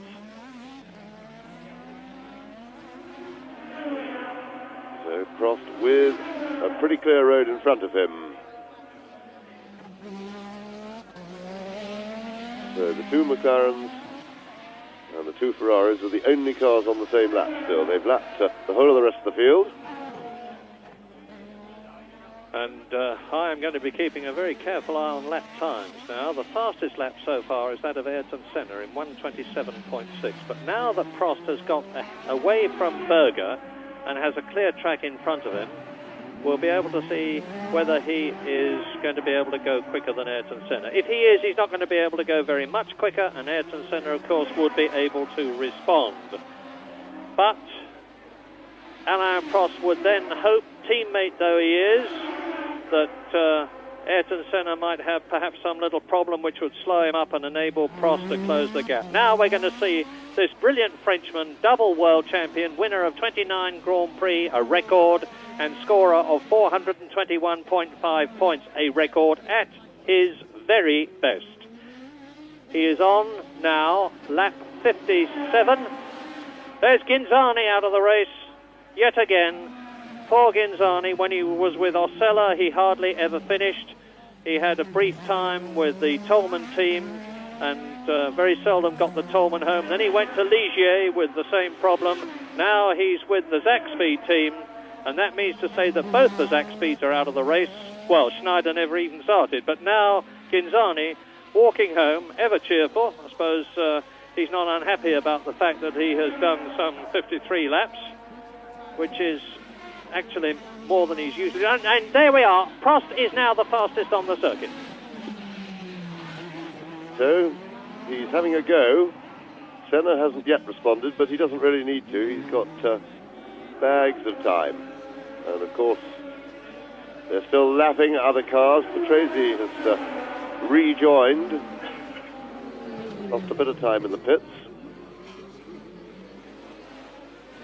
And he's in 8th place now. So Patrese will be fighting to try and get back into the points after that rather unfortunate experience. And Senna has responded, 26.9. So Senna is new fastest lap for Ayrton Senna, and that must be exactly what it's intended to be, which is very demoralising for Prost.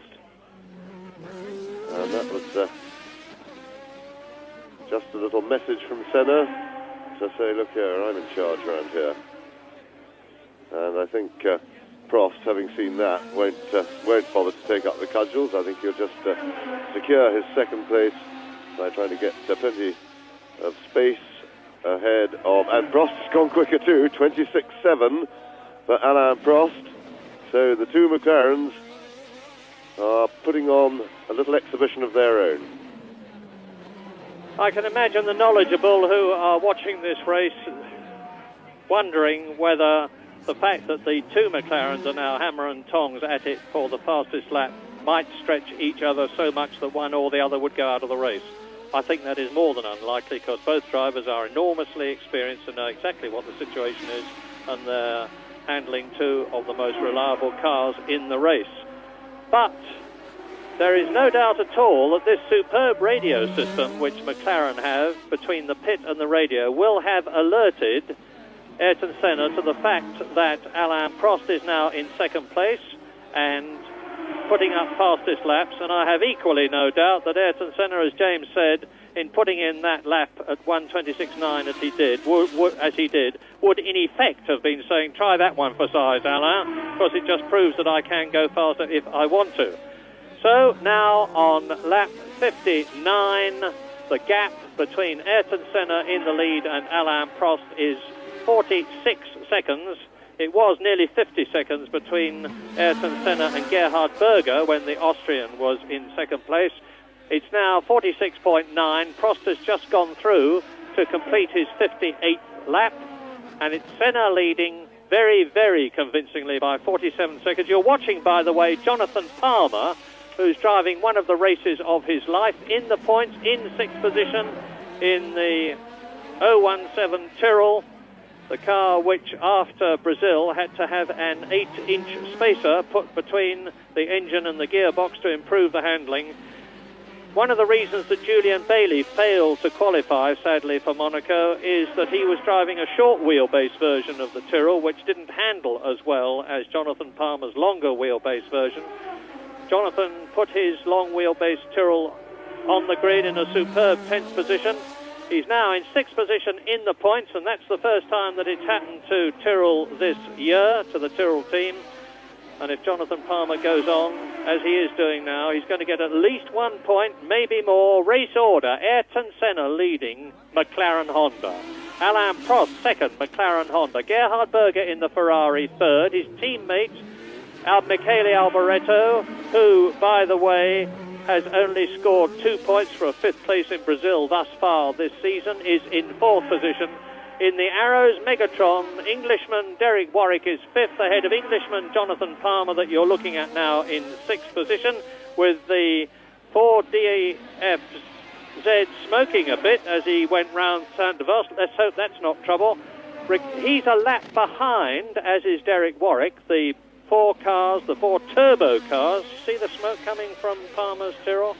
And Riccardo Patrese is 2 laps behind the flying McLaren. He is in 7th position. Yannick Dalmas is 8th. Thierry Boutsen is 9th. Nicola Larini soldiering on extremely well in the Osella. 3 laps behind is in 10th position.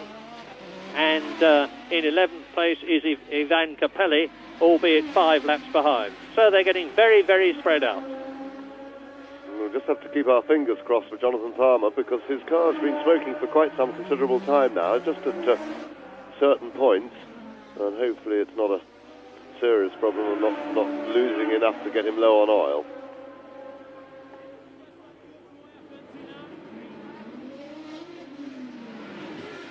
So there is Prost, and McLaren's putting on a bit of a demonstration, sort of long-range battle.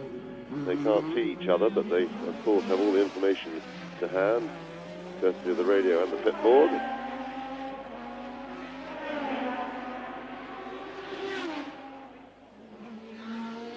Prost has now lost a fair bit of ground, and I think he's decided not to risk the machinery by a vain chase of Senna. He's going to look after it, and so he's driving to Berger behind him, as it were. Being easy through the traffic and secure those 6 points, which would, of course, if they finish as they are, still keep him in the lead of the championship.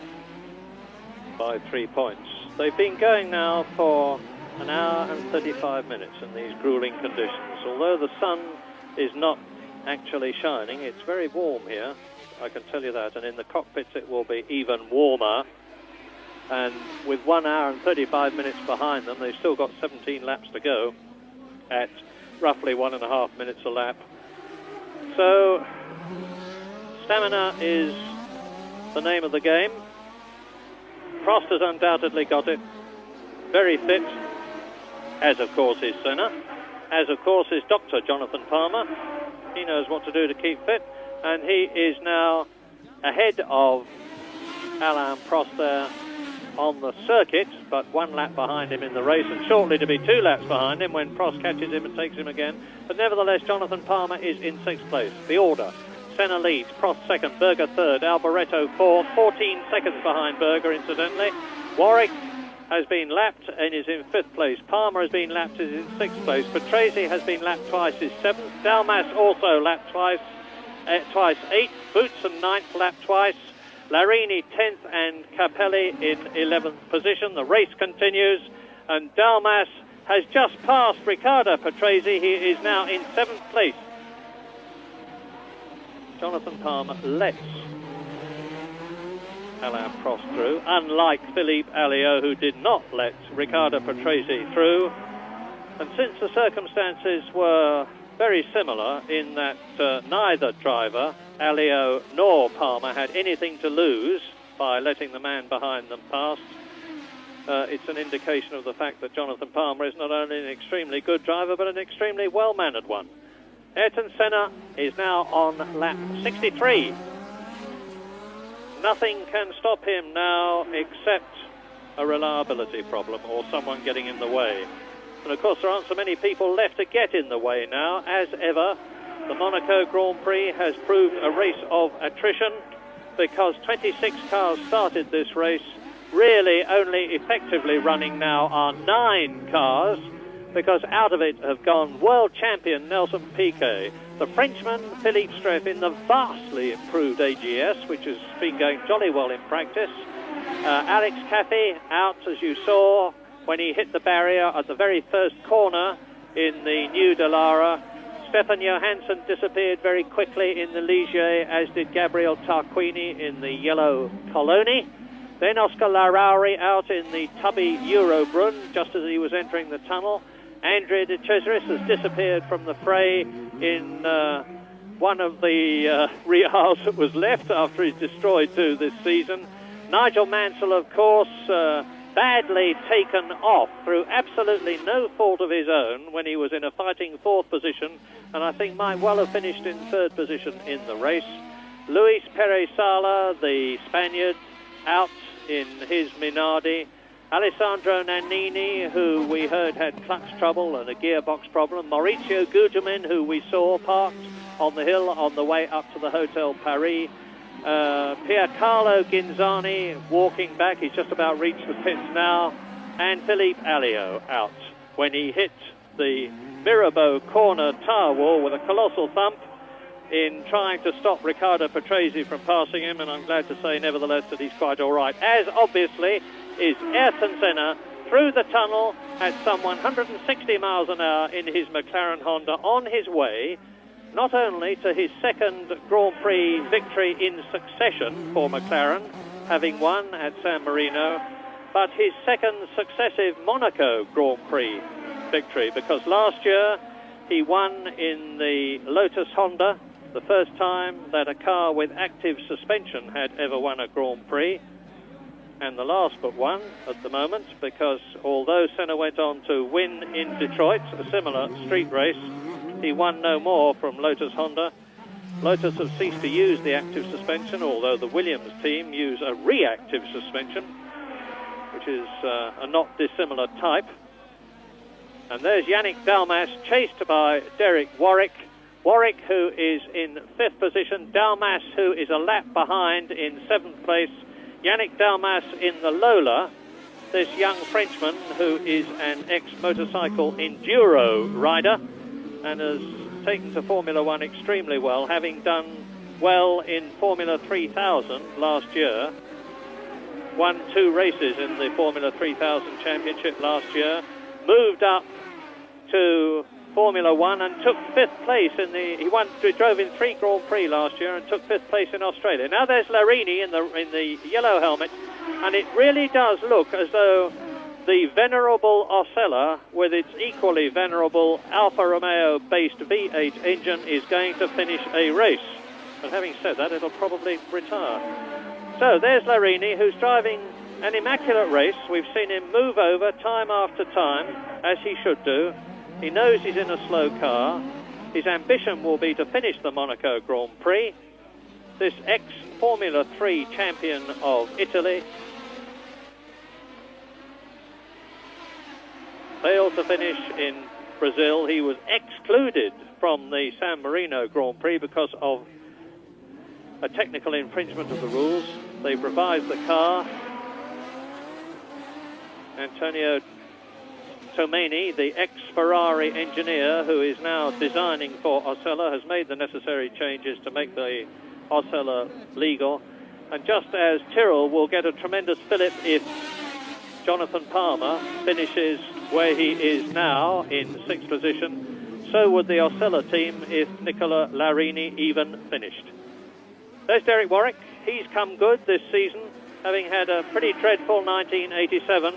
This ex-Formula Ford European champion who drove for Renault, who in his career has had 2 second places but no wins, looks as though he is going to finish in the points for Arrows for the 2nd time this year. Yes, and that would be very good for Derek. He soldiered away. The car last year was pretty unreliable, or rather their engine was particularly unreliable. But it seems to be a lot better this year, and Derek certainly deserves more success than he's had as yet. So let's keep our fingers crossed that it isn't just today that he can go on and finish, and that the car will continue to do that during the season. Well, Warwick ahead, and Larini will not be unhappy to be lapped by Derek Warwick, because the Osella is notoriously thirsty. And it means to say that Larini would have to do 1 lap less than he might have done. And bearing down on Larini in the background is Riccardo Patrese. We're starting to see a bit of a race now, because Derek Warwick in 5th position is being caught by Riccardo Patrese. But even if Patrese passes him, Warwick that is, he would still have to catch another lap up, because he's 2 laps behind the Arrows Megatron, number 17 of Derek Warwick. The Arrows team based in Milton Keynes, about to have a gigantic extension to their factory. So this is going to help a bit if Derek Warwick finishes in 5th position. Up the hill from Sainte-Devote, and he'll be doing about 150 miles an hour as he approaches the left-hander. And that is Senna! Sensation! On lap 67, Ayrton Senna goes out of the lead of the Monaco Grand Prix at the Portier. For the 2nd time this year, Brazilian Ayrton Senna is out of a race. He failed in Brazil when he was excluded, having fought his way up to 2nd place. He won at Imola for the San Marino Grand Prix, and now he's lost a win here at Monaco. Well, I hope we get to see what happened. They should hopefully have an action replay, because I can't believe that Senna could have thrown this away. I suspect, my guess would be that something went wrong with the car. He wasn't under any pressure. The weakness of the McLaren this year, if one could call it that, has been the gearbox. But certainly looks as if he'd slithered into trouble there, because you can see the marks on the road from his tyres. Now, we do need to see exactly what happened. It has not been a brilliant broadcast by the local TV company. Now the marshal's removing the stricken car. The front wing has gone. But what we need to, we don't need to see that. What we need to see is how it all came about. And that is the new inherited leader, Alain Prost.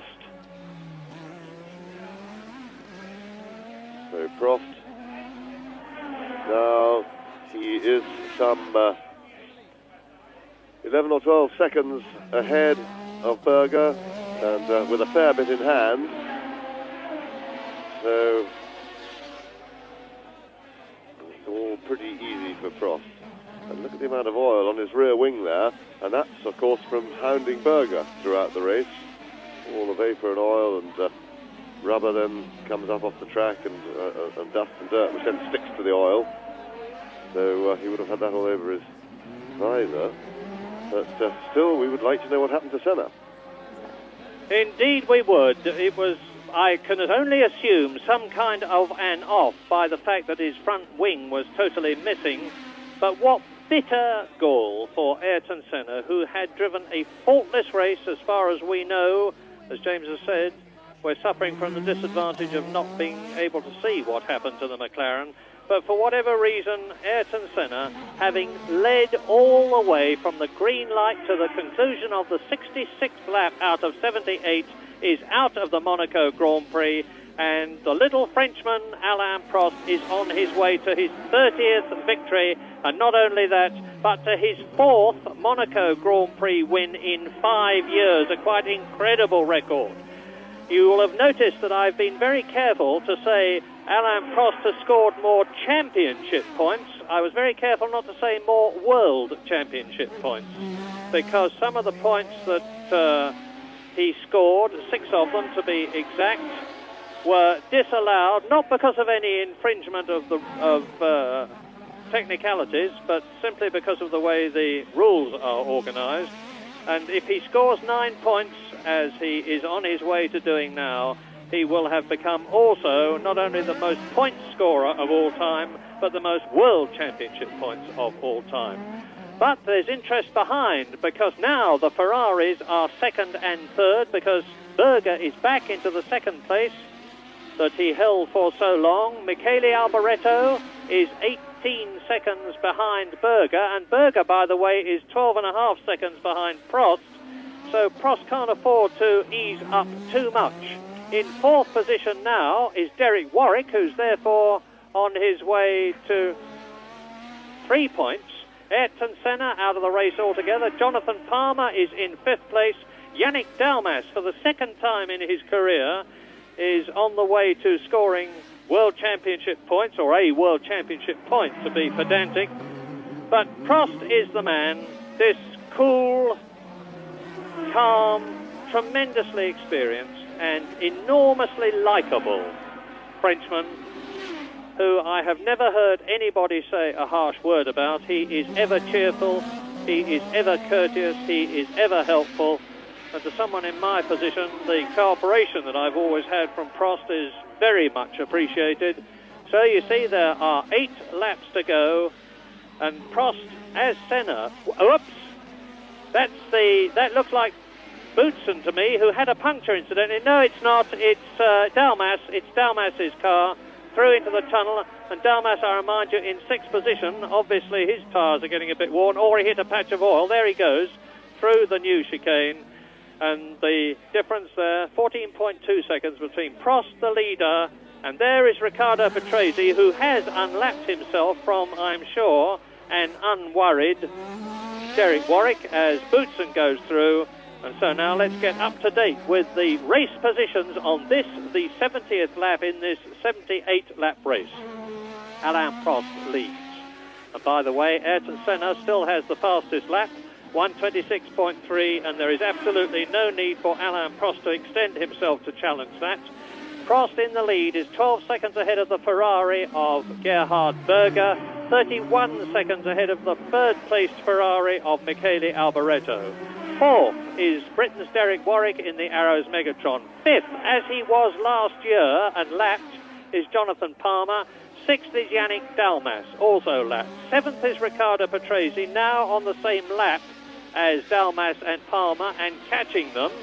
And 8th position is Thierry Boutsen, also on the same lap.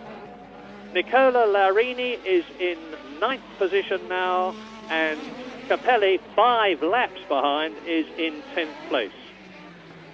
Well, the mice have been at the machinery in the Monaco Grand Prix, where the drivers have not made mistakes and taken the cars off. A large number of retirements as ever, just 9 effectively running, because Capelli, 5 laps back, is totally out of the running. Through the tunnel again goes Alain Prost, thinking whatever thoughts drivers think in his position. Well, at this stage, he's very comfortable with his situation with Berger. He's capable of going quicker if he wants to, but he's not going to need to. His mind will be totally occupied with looking after the machinery, making sure he does nothing that could hurt or overstrain the car. He'll be pretty tired himself because he had such a hard race behind Berger for so long. But he's a tough little fellow, and he's very strong, very, very fit. And his only concern now will be to get the car to the line in one piece. He's going to be careful in what relatively little traffic there is around now when lapping other cars. There's no hurry, there's no reason for him to take any risks. And his concentration will be 100% because he knows only too well that this race, incidents and dramas traditionally happen right up to the checkered flag. So he's got to stay absolutely sharp and on his mettle to get the car to the line. And if those of you, if there are any of those of you at home who are saying, why on earth don't they let us know what happened to Ayrton Senna, I can only say, I am sorry, we don't know. All we know is that we saw what you saw.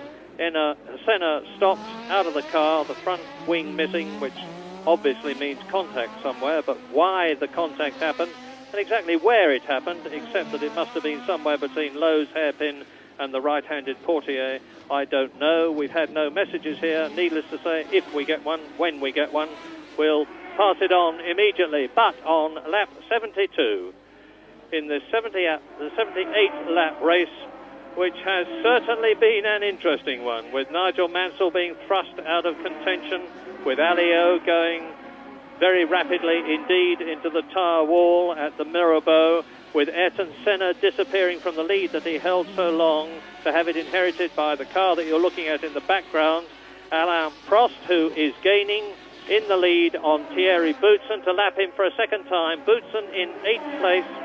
Sadly, the Benettons have disappointed again. They have been so close to success this season, but out of the race went Alessandro Nannini with that clutch and gearbox problem to join the many other retirements which preceded him. The best that Thierry Boutsen can do is 8th at the moment, and he's about to be lapped for the second time by race leader Alain Prost, who will be watching very, very carefully for the right place to pass. And Capelli, whose teammate Gugelmin has long since retired, moves over in the tunnel, lets Prost through, lets Boutsen through, and Alain Prost, race leader, is coming up to complete his 73rd lap.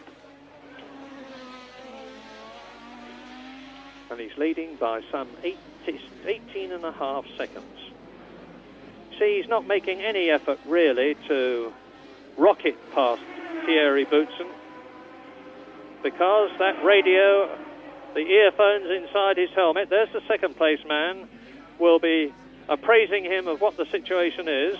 But I'm going to take the gap as they go past my point now. Alain Prost completes the lap.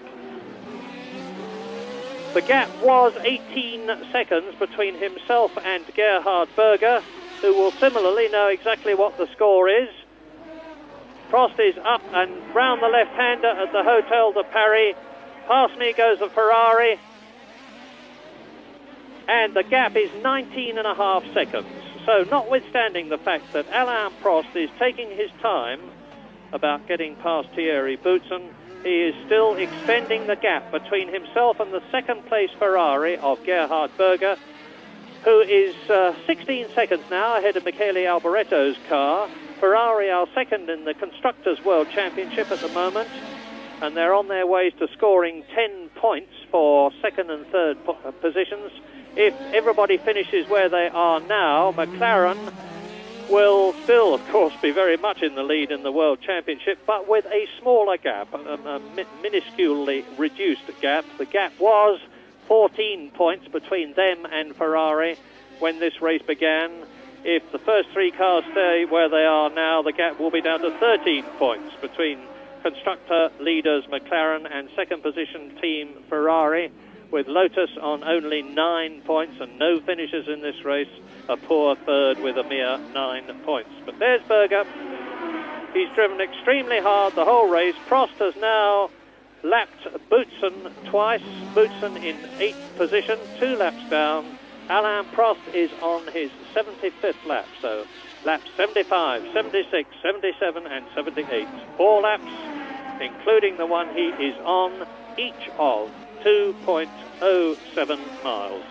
That's the distance which separates Alain Prost from the 30th winning checkered flag in his career.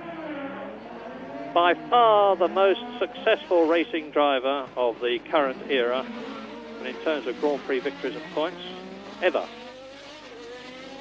A man who has already gone down into history with drivers of the calibre of Tazio Nuvolari, Caracciola, Rosemeyer, Fangio, Jackie Stewart, Jim Clark, and James himself, and the great champions of the past who preceded him. But Boutsen closing up a bit now on Prost.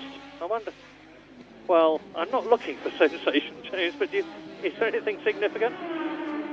No, I don't think so. I think it would appear to me that Prost is just easing up. He's very nearly 20 seconds ahead of Berger. They're running out of laps, and he just, I think, is looking after the car mechanically. There is the Ferrari.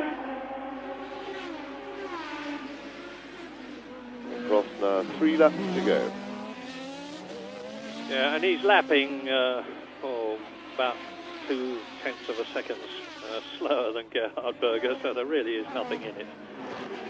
Round the Hotel de Paris, the right-hander there, plunge down the hill to close up on 4th place man Derek Warwick to lap him. So Prost will have lapped everybody up to the 3rd place man Michele Alboreto in the very near future. The gap remains now between Prost the leader and Gerhard Berger from Austria in the Ferrari, and I think we have to call him the Ferrari team leader now, because he has stamped his superiority over Michele Alboreto on the race cards in Brazil and San Marino, and now here at Monaco. And Derek Warwick looks in his mirrors and he will say, oh ho, a McLaren. So it may well be that Derek, knowing what the situation is, will just move over on the approach to Sainte-Devote, which they come to after the right-hand hairpin first gear corner at the cafe, at the restaurant at La Rascasse. That's it in the background now. Is Derek going to move over and let the McLaren through as it completes its 76th lap and starts its last lap but one? Derek does move over. This is the penultimate lap with Alain Prost on his way to a brilliant 4th victory. One has to say, to be honest, an inherited victory, a victory by default of Ayrton Senna for whatever reason, and we still, I'm sorry to say, do not know what that reason is, but nevertheless, the first man to see the checkered flag is the winner, and it shows every sign of being Alain Prost at the present moment. A man who is without peer at getting a car home, and without peer at being able to charge when the need is there. Just remember what he did 2 weeks ago in Imola, when he closed the gap between himself and Ayrton Senna to only 2 or 3 seconds at the close of the race, when he had been much further than that behind the Brazilian. So, but yet again, a win for McLaren. They were in first and second positions on the grid, having dominated practice for Monaco. They won at Brazil with Alain Prost. They won at San Marino with Ayrton Senna. They were second at San Marino with Prost. They're going to win here because Prost has just got to go into place 1, it says there, plus 19.6. There's the board going out to confirm what Prost will know on his headphones after an absolutely, typically superb drive. Yes, I'm sure Prost will have to mark that one down as a lucky win, but they all count, and the race was pretty much won and lost at the start, and whatever happened to Senna, because we just don't know why he went off. He clearly banged the nose of the car, but he had got it very much sewn up. It did demonstrate that the battle behind, when Prost was trying to get past Berger, took over half the race to do it. It did very clearly show just how impossible overtaking is here at Monte Carlo. So Prost now very comfortable drive once he'd dealt with the Ferrari. Senna must be very disappointed because, of course, that gives Prost quite a healthy lead over him in the championship. Yes, Alain Prost into the Tabac. Ricardo Patrese is still going well. Race order just in the closing stages. He's passed Dalmas. Ricardo Patrese has moved up into 6th place on the last lap of this race, because into the last corner of the 1988 Monaco Grand Prix to score his 4th victory here. An absolutely superb achievement, which is recognised by everybody here, goes Alain Prost to win the 1988 Monaco Grand Prix and raise his wins to 30, his points to 430. And in second place will be, because I'm waiting for him to come across the line, and I see him, as you see Prost, to drive up the hill on his victory lap. Gerhard Berger, there he is, finishing second for Ferrari. Ferraris are back, but not back to the very top, but they're very much back in contention, because I wait now for Michele Alboreto as Prost goes into and now out of Casino Square. I see Michele Alboreto. You will see him in a moment. There he was. So, Ferrari's second and third. Derek Warwick, of course, has been lapped, so will be in 4th place. Jonathan Palmer, 5th. Ricardo Patrese, 6th, who displaced Yannick Dalmas on the last lap, 7th place. Thierry Boutsen, 2 laps down in 8th position. Nicola Larini, 3 laps down in 9th place. And Ivan Capelli, 6 laps down. Well, I think be the last to be classified. Only 10 people will have been classified as finishers. And here they are again. Victory for Alain Prost. 2nd, Berger. 3rd, Alboreto. 4th, Derek Warwick. 5th, Jonathan Palmer. 6th, Ricardo Patrese. 7th, Yannick Dalmas. 8th, Thierry Boutsen. 9th, Nicola Larini. And 10th, Ivan Capelli, with a fastest lap for Ayrton Senna in 1 minute 26.3. But that will be poor consolation for having lost 9 World Championship points.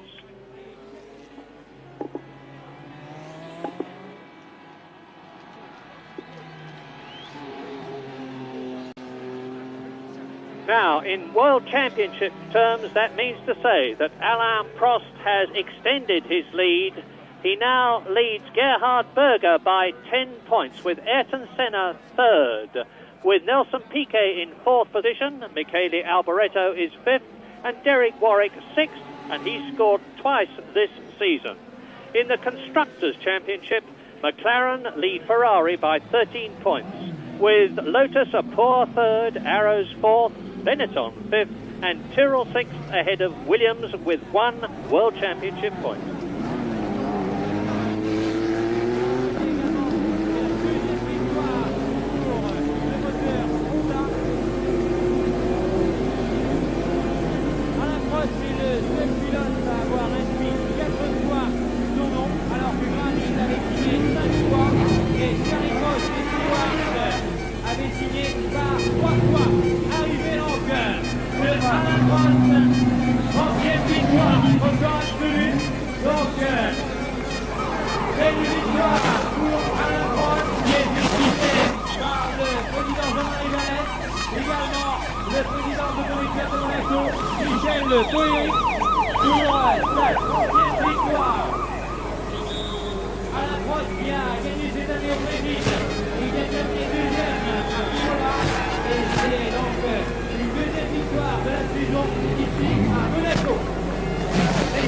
Vittoria per Alain Prost, che rimane il leader incontestato della classifica del campionato del mondo 1988, dopo la sua vittoria in Brasile e il suo secondo posto a Imola. Altri 9 punti al suo attivo oggi per la vittoria del 46esimo Gran Premio di Monaco Formula 1 davanti a 2 ottimi ferraristi, Berger et Alboreto. Sur la tête, série du team est en train de féliciter pour la 4e fois Alain Prost.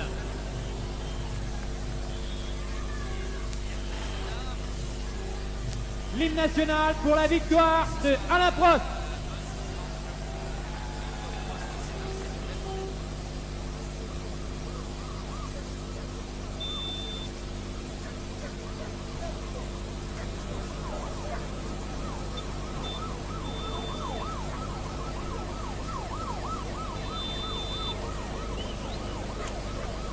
Nous allons attendre dans quelques instants l'arrivée aussi de Gerhard Berger pour la deuxième place et de Michele Alboreto pour la troisième.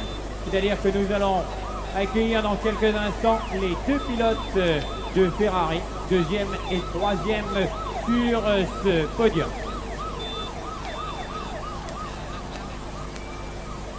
Très applaudis aussi les deux pilotes de Ferrari qui arrivent devant donc la tribune princière. Gerhard Berger che aveva benissimo cominciato quest'anno con il suo secondo posto in Brasile, il suo quinto posto a Imola. Alboreto sta raggiungendo anche lui il podio d'onore con un bellissimo quinto posto anche in Brasile, si ritrova terzo qui nel Principato di Monaco, una pista che conosce molto bene. Féliciter actuellement les deux pilotes Ferrari avec Alain Prost qui vont recevoir les différentes récompenses pour bien sûr le vainqueur, le deuxième et le troisième. Et voici l'hymne national pour le vainqueur.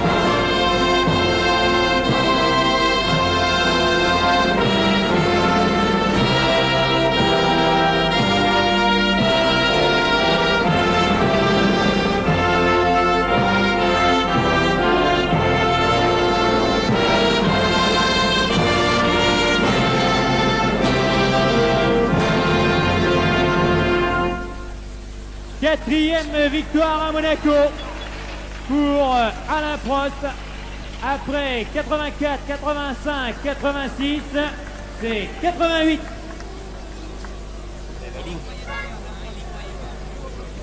Molto cameratismo anche fra i due piloti Ferrari che si sono complimentati a vicenda, Berger e Alboreto, insieme a Alain Prost sulla tribuna d'onore. Alain Prost avec Jean-Marie Dubois, que l'on connaît bien de chez Mouette et Chandon. Bien. Donc, dans quelques instants, on va saluer sa 30e victoire. 30e victoire avec le trio que l'on peut regarder.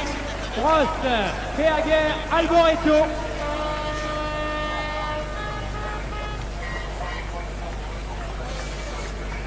Et également Ron Dennis, l'équipe McLaren, étant évidemment très heureux de